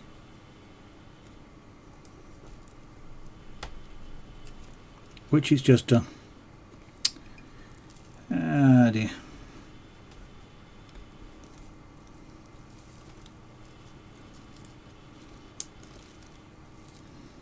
You might not have seen it, but I saw the crack just open up.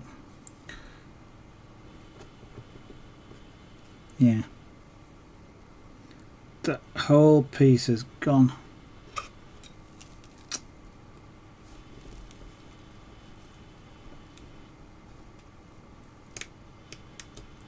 That's a little bit irritating.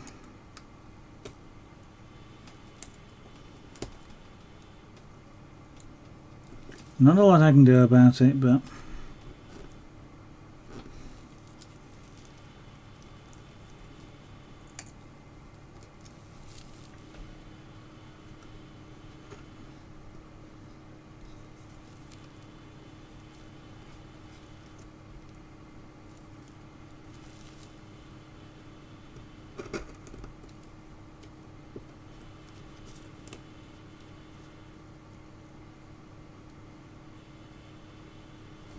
yeah, that's, of course you were talking about the landscape, weren't you, Eddie? I'm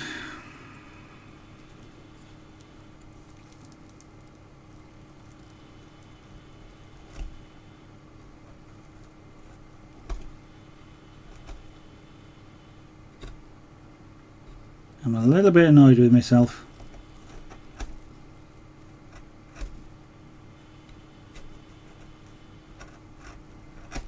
Because I knew it was fragile.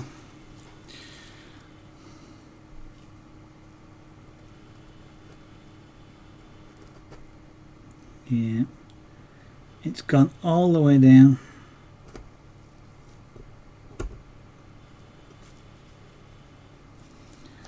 Okay.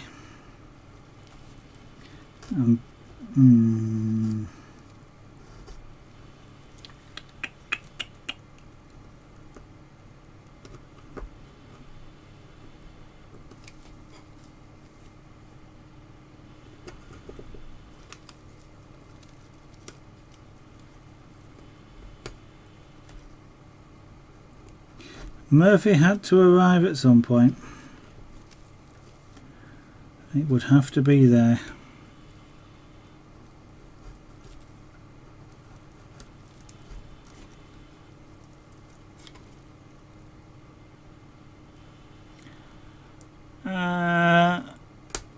Far Big Daddy, F3 Big Daddy. I'm not quite sure how you pronounce that. Fear Big Daddy, I guess. Do I only do wood carving and do I do drawing? Okay, it's a big question. I do draw, yes, but I don't. Well, I was about to say I do draw. I had to draw. I have to draw the images that I carve, for example, before I can carve them. But generally speaking, no, I don't currently draw art on stream. I do it for myself in what free moments I have these days. But I don't. Carving isn't the only thing I do. At present, what I do on stream is carving. Shouldn't use a chisel for that. Carving, pyrography, punchcraft, scraper board, and I will be trying out some chainmail work in a month or so's time. I've also got some plastic fuser beads to make something with, and whilst I don't have stream space to do it on stream at the moment, I do glass engraving, rotary carving, cross stitch, other forms of stitching like needlepoint. I make rugs using either latch hook rugging or punch rugging, and there's at least another couple of other things. I make models like 1/12, 1/24 scale models, but generally speaking, you know, they're expensive things, so I'm not likely to do too many of them. So when I've got the space, I now have an articulated truck and two trailers to build, one of which is a tanker trailer, and I've got a 1/12 scale tank to finish. It's half done at the moment, but my studio space at the moment is what you're seeing basically in the camera, which is really not enough space to do the big things in, and with things like airbrushing and the rotary carving and engraving, I need to use an extractor fan, because the dust that's created, either the glass dust or the paint dust or the wood dust, I don't want air flying about the room, and I don't particularly want to be breathing it in either. So the extractor fan is behind me and I can't get a camera and screen around there, so it's a bit difficult to stream it at the moment. So yeah, I do other things.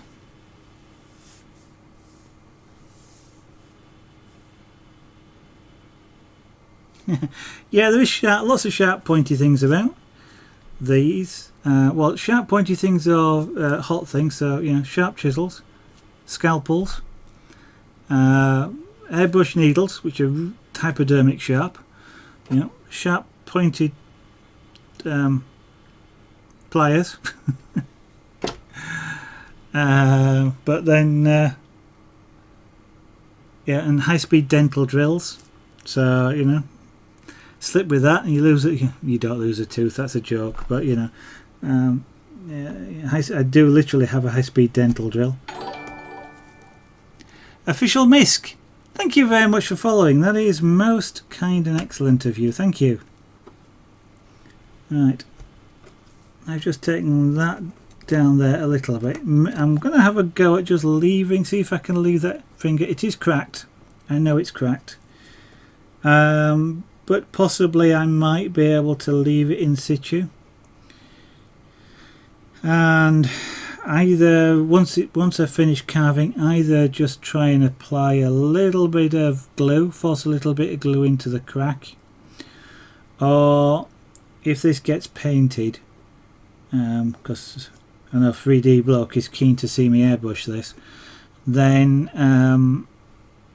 that with a spray of clear coat over the top may be enough to stabilise the wood. It's very likely that I'm going to lose it at some point in the carving.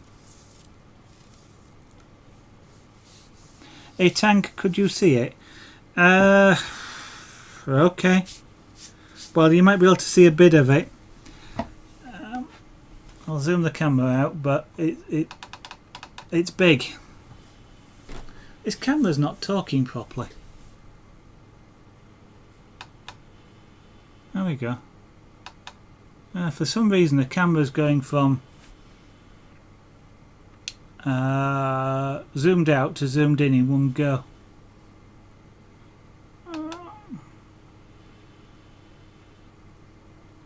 I think it probably needs a restart on the camera.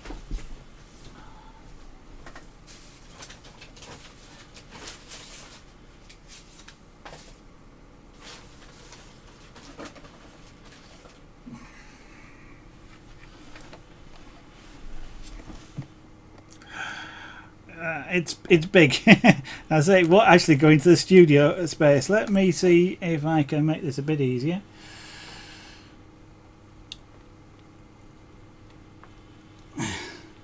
Is that it's a bit of an odd view, I'm afraid, just because of the way I've got the camera mounted, but and this thing is covered in dust already. But that's a Leopard 2A6 main battle tank. This one's in, well, generally was used or is used by the German and European forces. So it's currently missing its whole turret and control system. But this is the lower section with all the treads in. The drive motors are in, the lighting is in for all the headlights and things.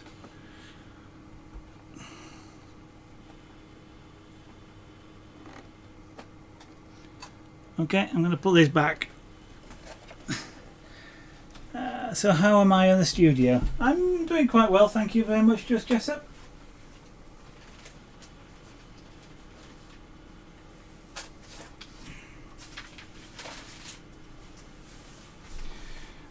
Hopefully I'll get some space at some point to finish that off, because I would really like to do it. And then I've got a trailer to mount it on that I'm scratch building, or will be scratch building. So we're getting a visit. Getting a visit, folks. Don't know if he's going to come on camera. Hello. Yes. Let's move the sharp pointy things out of your way. Hello. You going to come and say hello to the folks? No.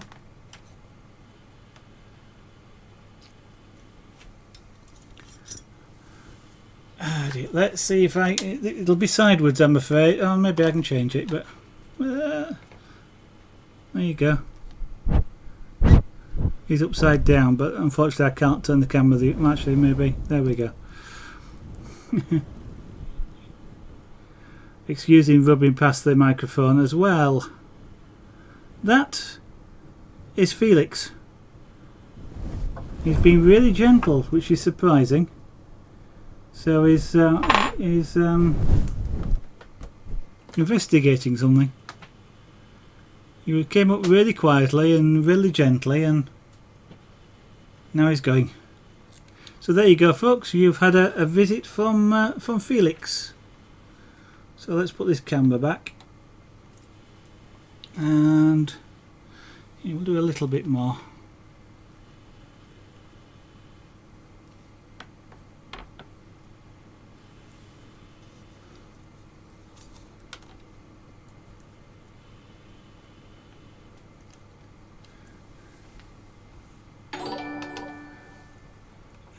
Fear Big Daddy, thank you very much for following. That's most kind of you.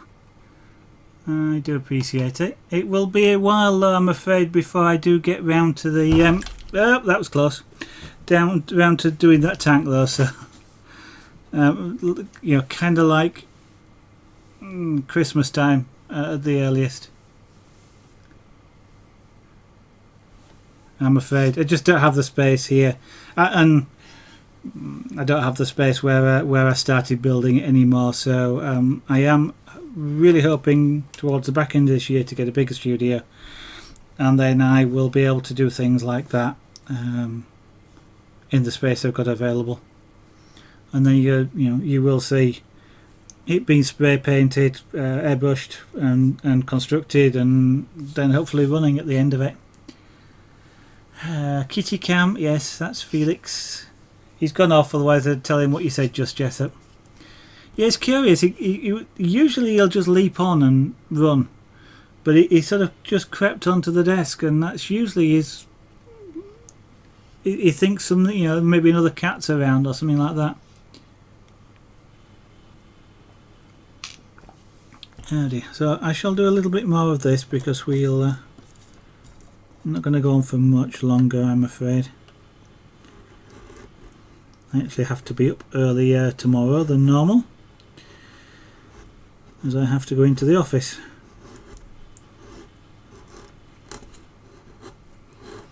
Which is an hour's bus ride for me.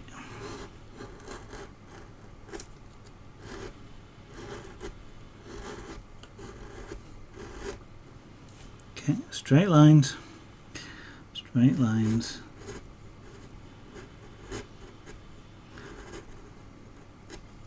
Two about that, yeah.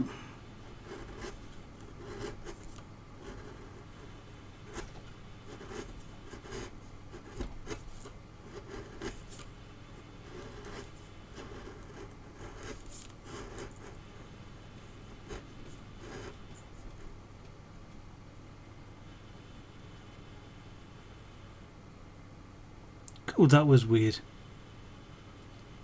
Ooh, that was weird. I just heard a sound like a cat was just walking over the desk. Ooh, spooky! Oh, yeah, no, just Jessup. Yeah, on the internet, nobody can tell you're a cat.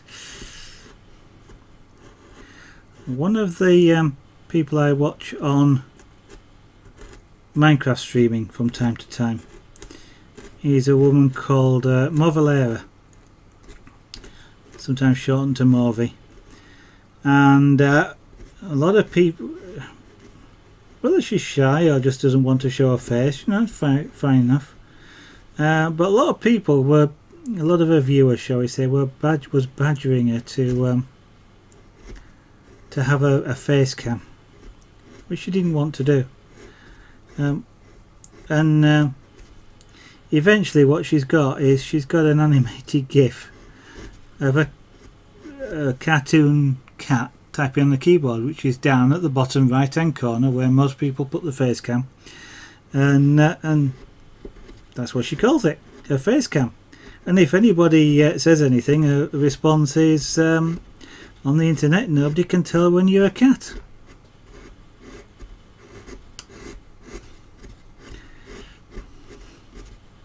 More funny when she says it, of course, but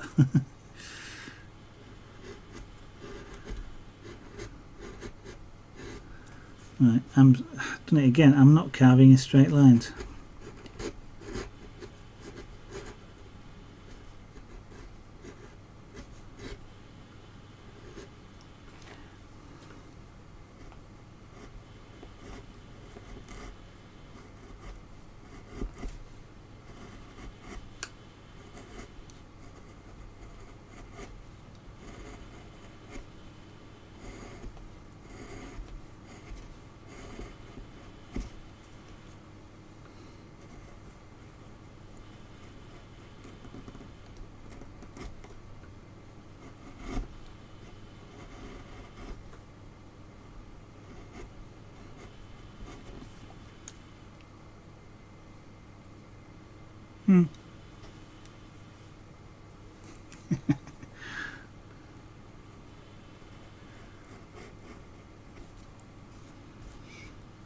Right, if anybody's new and was wondering why I was saying I'm not carving in straight lines and wondering why, because it looks like I am.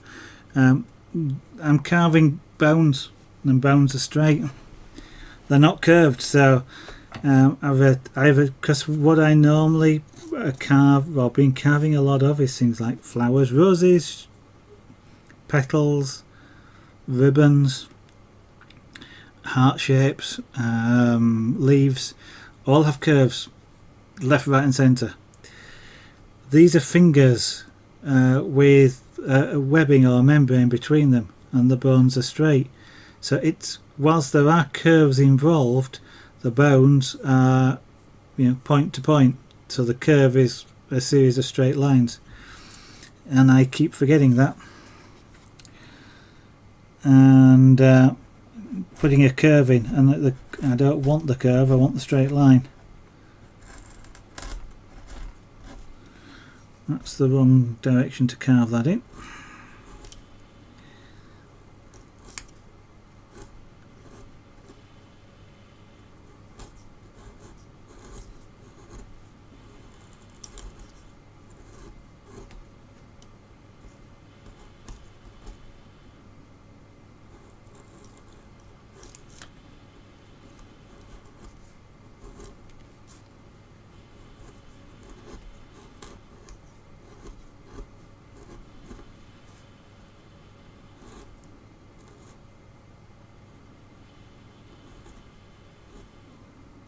Now the membrane is going to come from that finger bone, which is coming down about there and down there.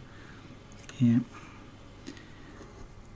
Just trying to keep in mind the shapes that are being used. Where where things like wing membranes will hang from, or stretch between, is perhaps the better description.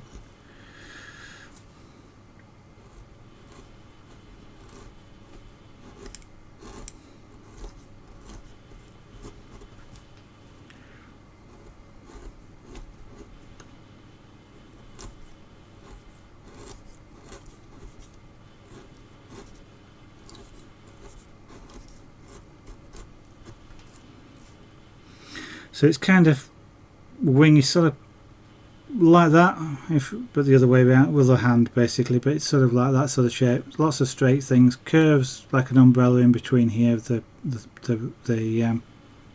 membrane, and so this tip is going to be almost down on the wood, so this one's up in the air a little bit, and the body's here.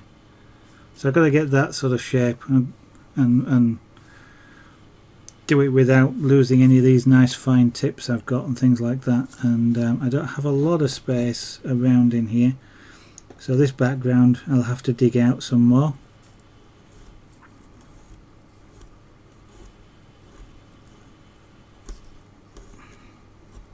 Which I need to do anyway, well, potentially need to do anyway at this stage, because this leg has got to go down about another at least a quarter of an inch. So the mounting behind it has to go down at least a quarter of an inch to accommodate it.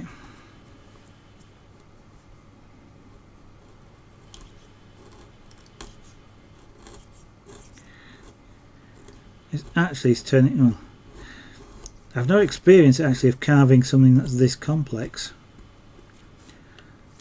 So this is interesting.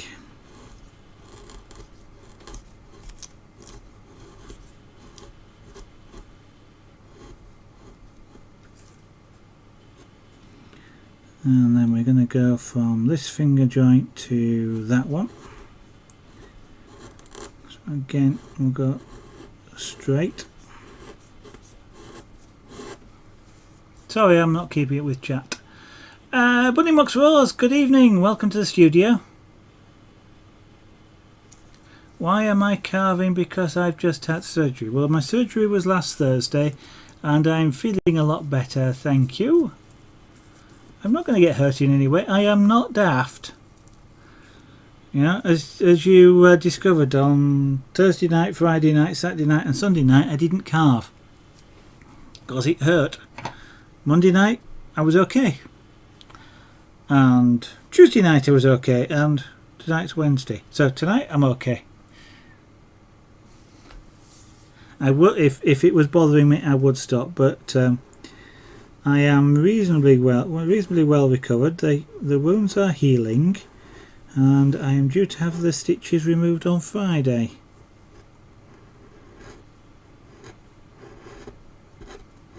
So, at this stage, I should be feeling okay. If I wasn't, then that would be a matter for some concern.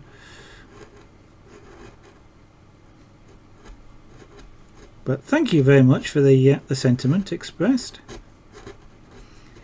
That is very nice of you.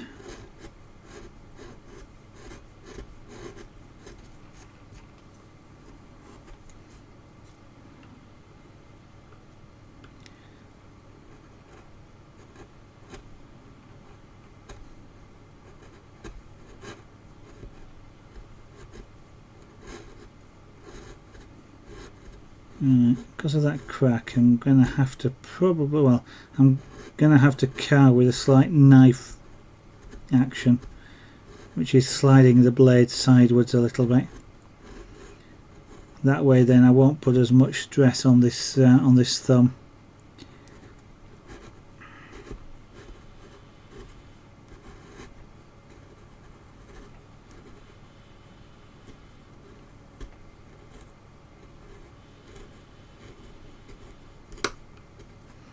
I highly doubt it's going to survive, but we will see.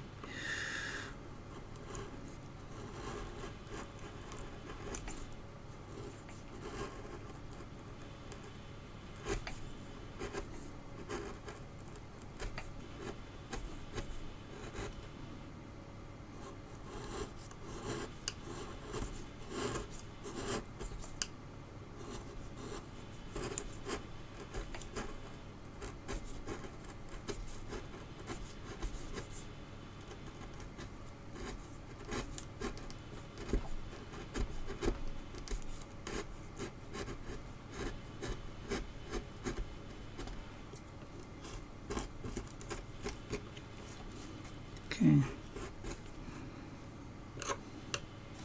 So that's almost at it's at an acceptable depth now, for the moment anyway, till we do some more shaping. I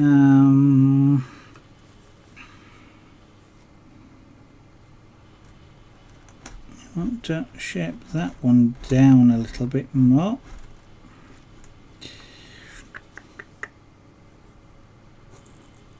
Don't have the space to get in there.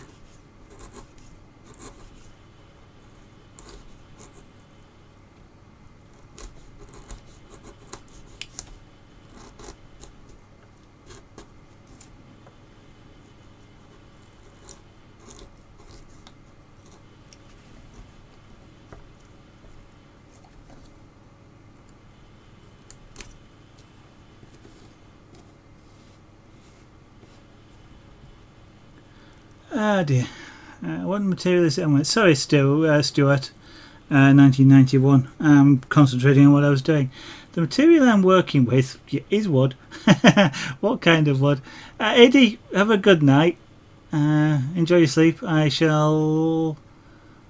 tomorrow night if you're around. Of course you're not streaming in the afternoon, so I'll see you around. I could be and go, there's a big cloud just there. The wood is called basswood. In America, it's generally known as basswood. In Europe, it's a bit mixed, either basswood or European lime. As the buddy Mux Rose has just pointed out, yeah.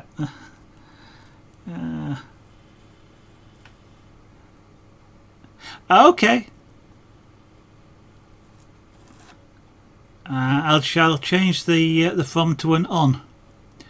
And thank you very much for that. I shall fix it. 3.14. It is a really nice wood. Okay. I'm just looking at the clock. It is a really nice wood. Basswood is one of the nicest woods for carving. because the grain structure, it's a very closely grained wood, and so basically the rings are really close to each other. Now, generally speaking, for carving, that's kind of important, because the ring, which is usually darker, and let's get rid of some of the bits. Got dust all over it now from the tank. You can see some of the rings around here, perhaps just about in the light. Usually the ring edge is hard and the material between it is soft. And what will happen if you carve that and you're not particularly careful about carving it, is you'll get sort of undulations, you know, where the soft bit goes deeper when you're carving it than the hard bit, and especially if you use sandpaper on it, that makes it even worse. But the closer they are together, the harder that it is to occur. But the other thing that's nice about basswood is there is very little hardness difference between the rings and the stuff between it, the wood between the rings.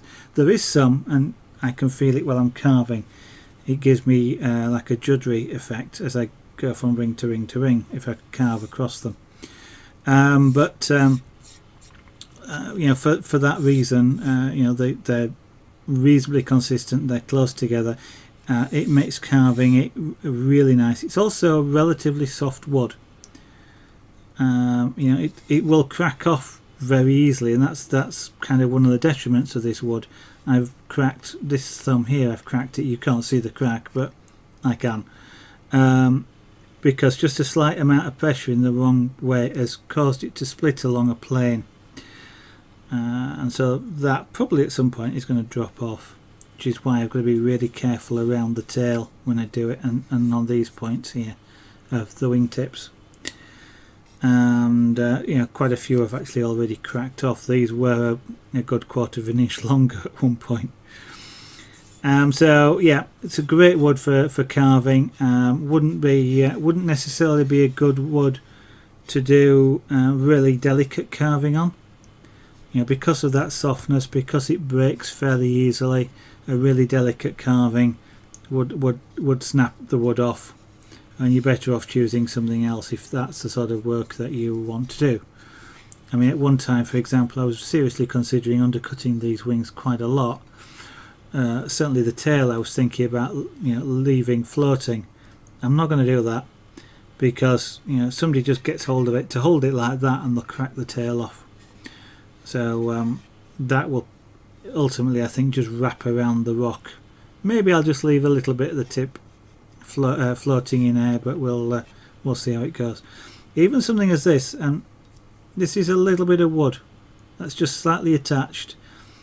Potentially, if I got hold of that and ripped it, it's quite likely I'd pull a whole strand across there. Now at this stage, it wouldn't bother me a great deal, but habits are to cut them off.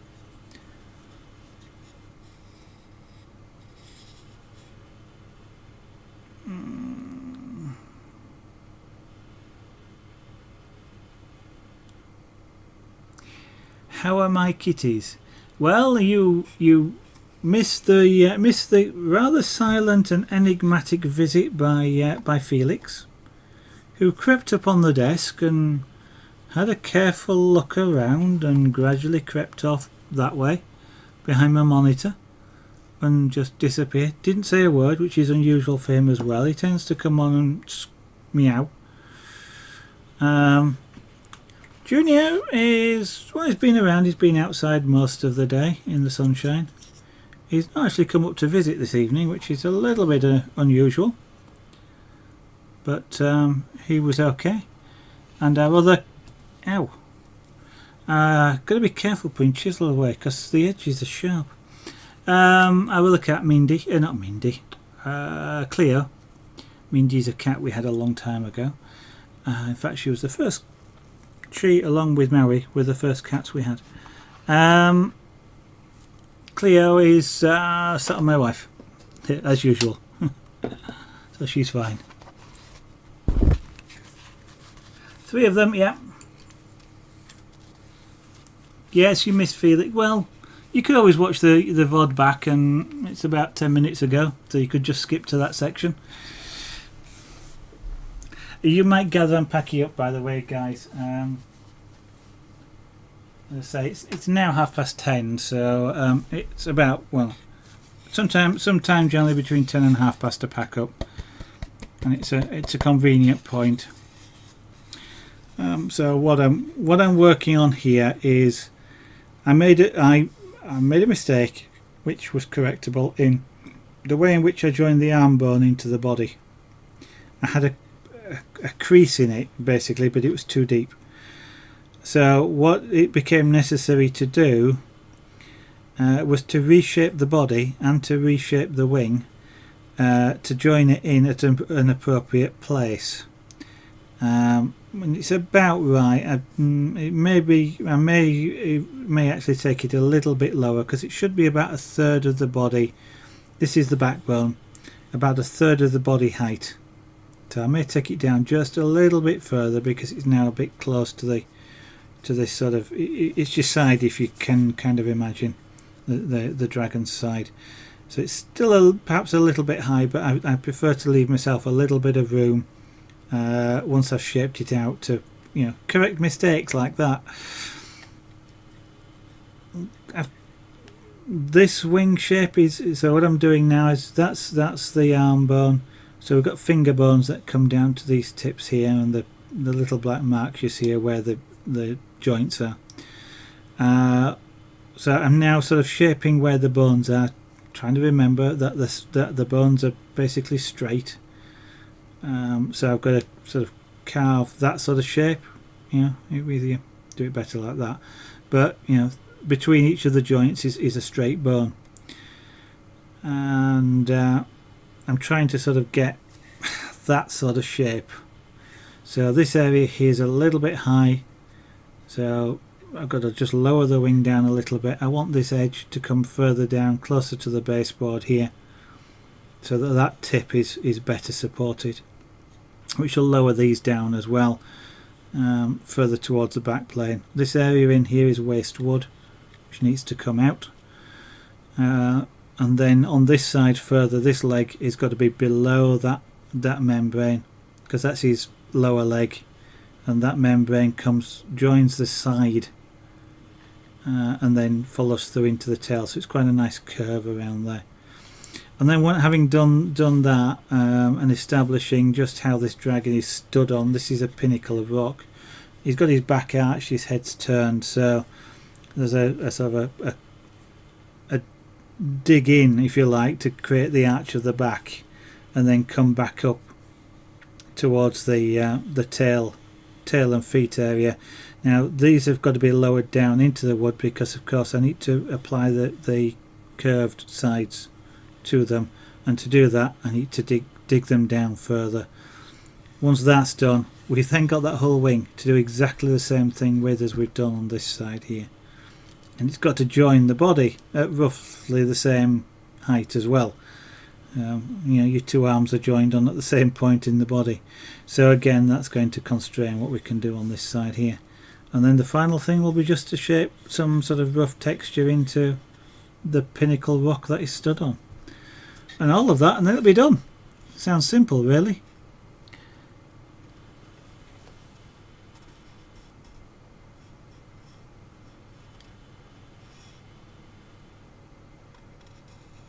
Okay, well, it'll be there, Bunny, if you were able to work on a PC. Can't bring him back, I'm afraid. Felix does not like being picked up. He will struggle like mad and complain, and he just won't appear.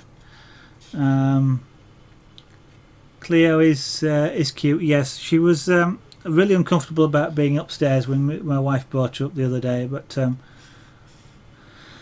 there may be another opportunity at some point in the future. She's a bit sort of tentative of being upstairs.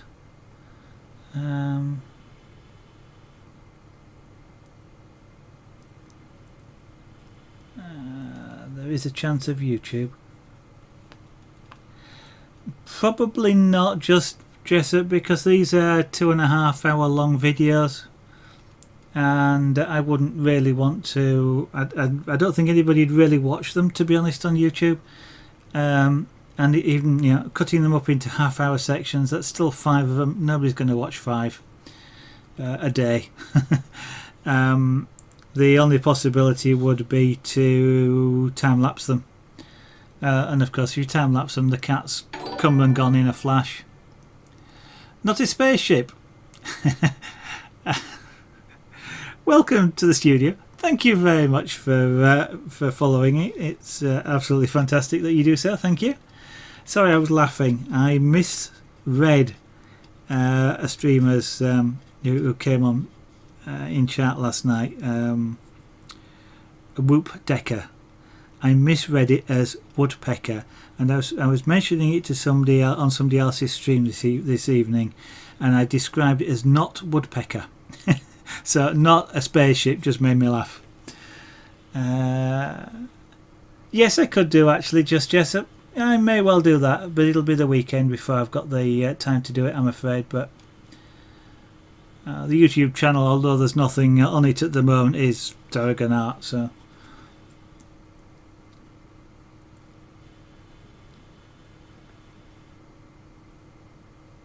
The legend Seda. I don't actually know what your comment refers to. I've forgotten, I'm afraid. But yes, okay. Yeah, maybe that's the trick. Just you know, forget the carving, forget the pyrography, forget everything else, and just put the cat visits up on YouTube, and have millions of visits. That's probably what's going to happen. Incidentally, just if you look at the side of the wood there, you can sort of see how it forms. A lot of this is because of the chiselling, but it kind of forms like layers in the side, almost like a stack of paper, really. As you start to cut it, you know, when it's smooth like that, you don't see it so much, but you can see it there just because that's just the way the chisel's gone through it and stopped at the various layers, and that's why it tends to crack off along a layer. It's kind of soft in that direction. But anyway, the usual advert will now arise on this stream, which is me saying to anybody who's watching me this evening, thank you very much for doing so. It has been absolutely fantastic having you around. Those people that have followed, I really do appreciate it. Thank you very much. We've had quite a few people this evening. Six-pack Sokali, the Danber I appear to have missed, so if you're still around, I apologise for that, but welcome to the studio. Official Misk, Fear Big Daddy, and Not a Spaceship, all new followers this evening. Welcome to you all. Thank you for doing that. If there's anybody else who's watching who is not following, then of course I would encourage you to do so. If nothing else, it will, in theory, mean that Twitch will notify you when I go live, and you will be able to see more of what you've been watching tonight, or indeed some of the other art forms as well. I do get involved in quite a few. On the other hand, if you don't trust Twitch to tell you when I go live, you are welcome to follow me on Twitter. Not that I can stop you, really. At Zeragonart. The details are below the stream window if you didn't catch that, but I don't tweet a lot. I do tweet that I go live, that's about it, so I'm a relatively benign person to follow, and hopefully Twitter is better at notifying you than Twitch is. Other than that, if you just want to drop in when I'm next streaming, I generally stream from 8 PM in the UK, that's British summertime. That's 1900 GMT. Or alternatively, if you can't be bothered asking Google what the time difference is, if you take a look at your clock now and you subtract 2 3/4 hours from it, that's the time I generally go live. So that's at the moment 7 nights a week, and you may get additional bonus streams during the afternoon UK time on Saturdays and Sundays, depending on what's going on. I will give you advance notice, however, next week. There may or may not be a stream on Monday, but from Tuesday for 2 weeks I'm away. I'm not going to be able to stream. I won't have access, I'm afraid, so you will miss me for a couple... Well, I hope you'll miss me for a couple of weeks. But then I'll be back. And we'll try a new art form at some point after that, involving these things. A default guy who does it as well will know what they are, and a few of the regulars on stream, but my wife might now be listening, and since I made her a birthday present, can't really say what it is.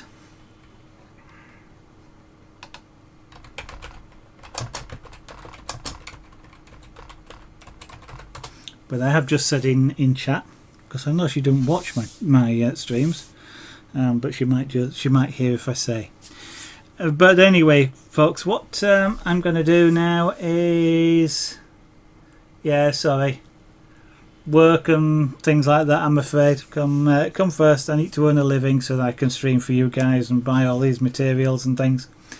What I'm going to do now is say goodnight to everybody. I will host 3D Bloke, who is an airbrush artist, something I enjoy watching because I do a bit of it myself.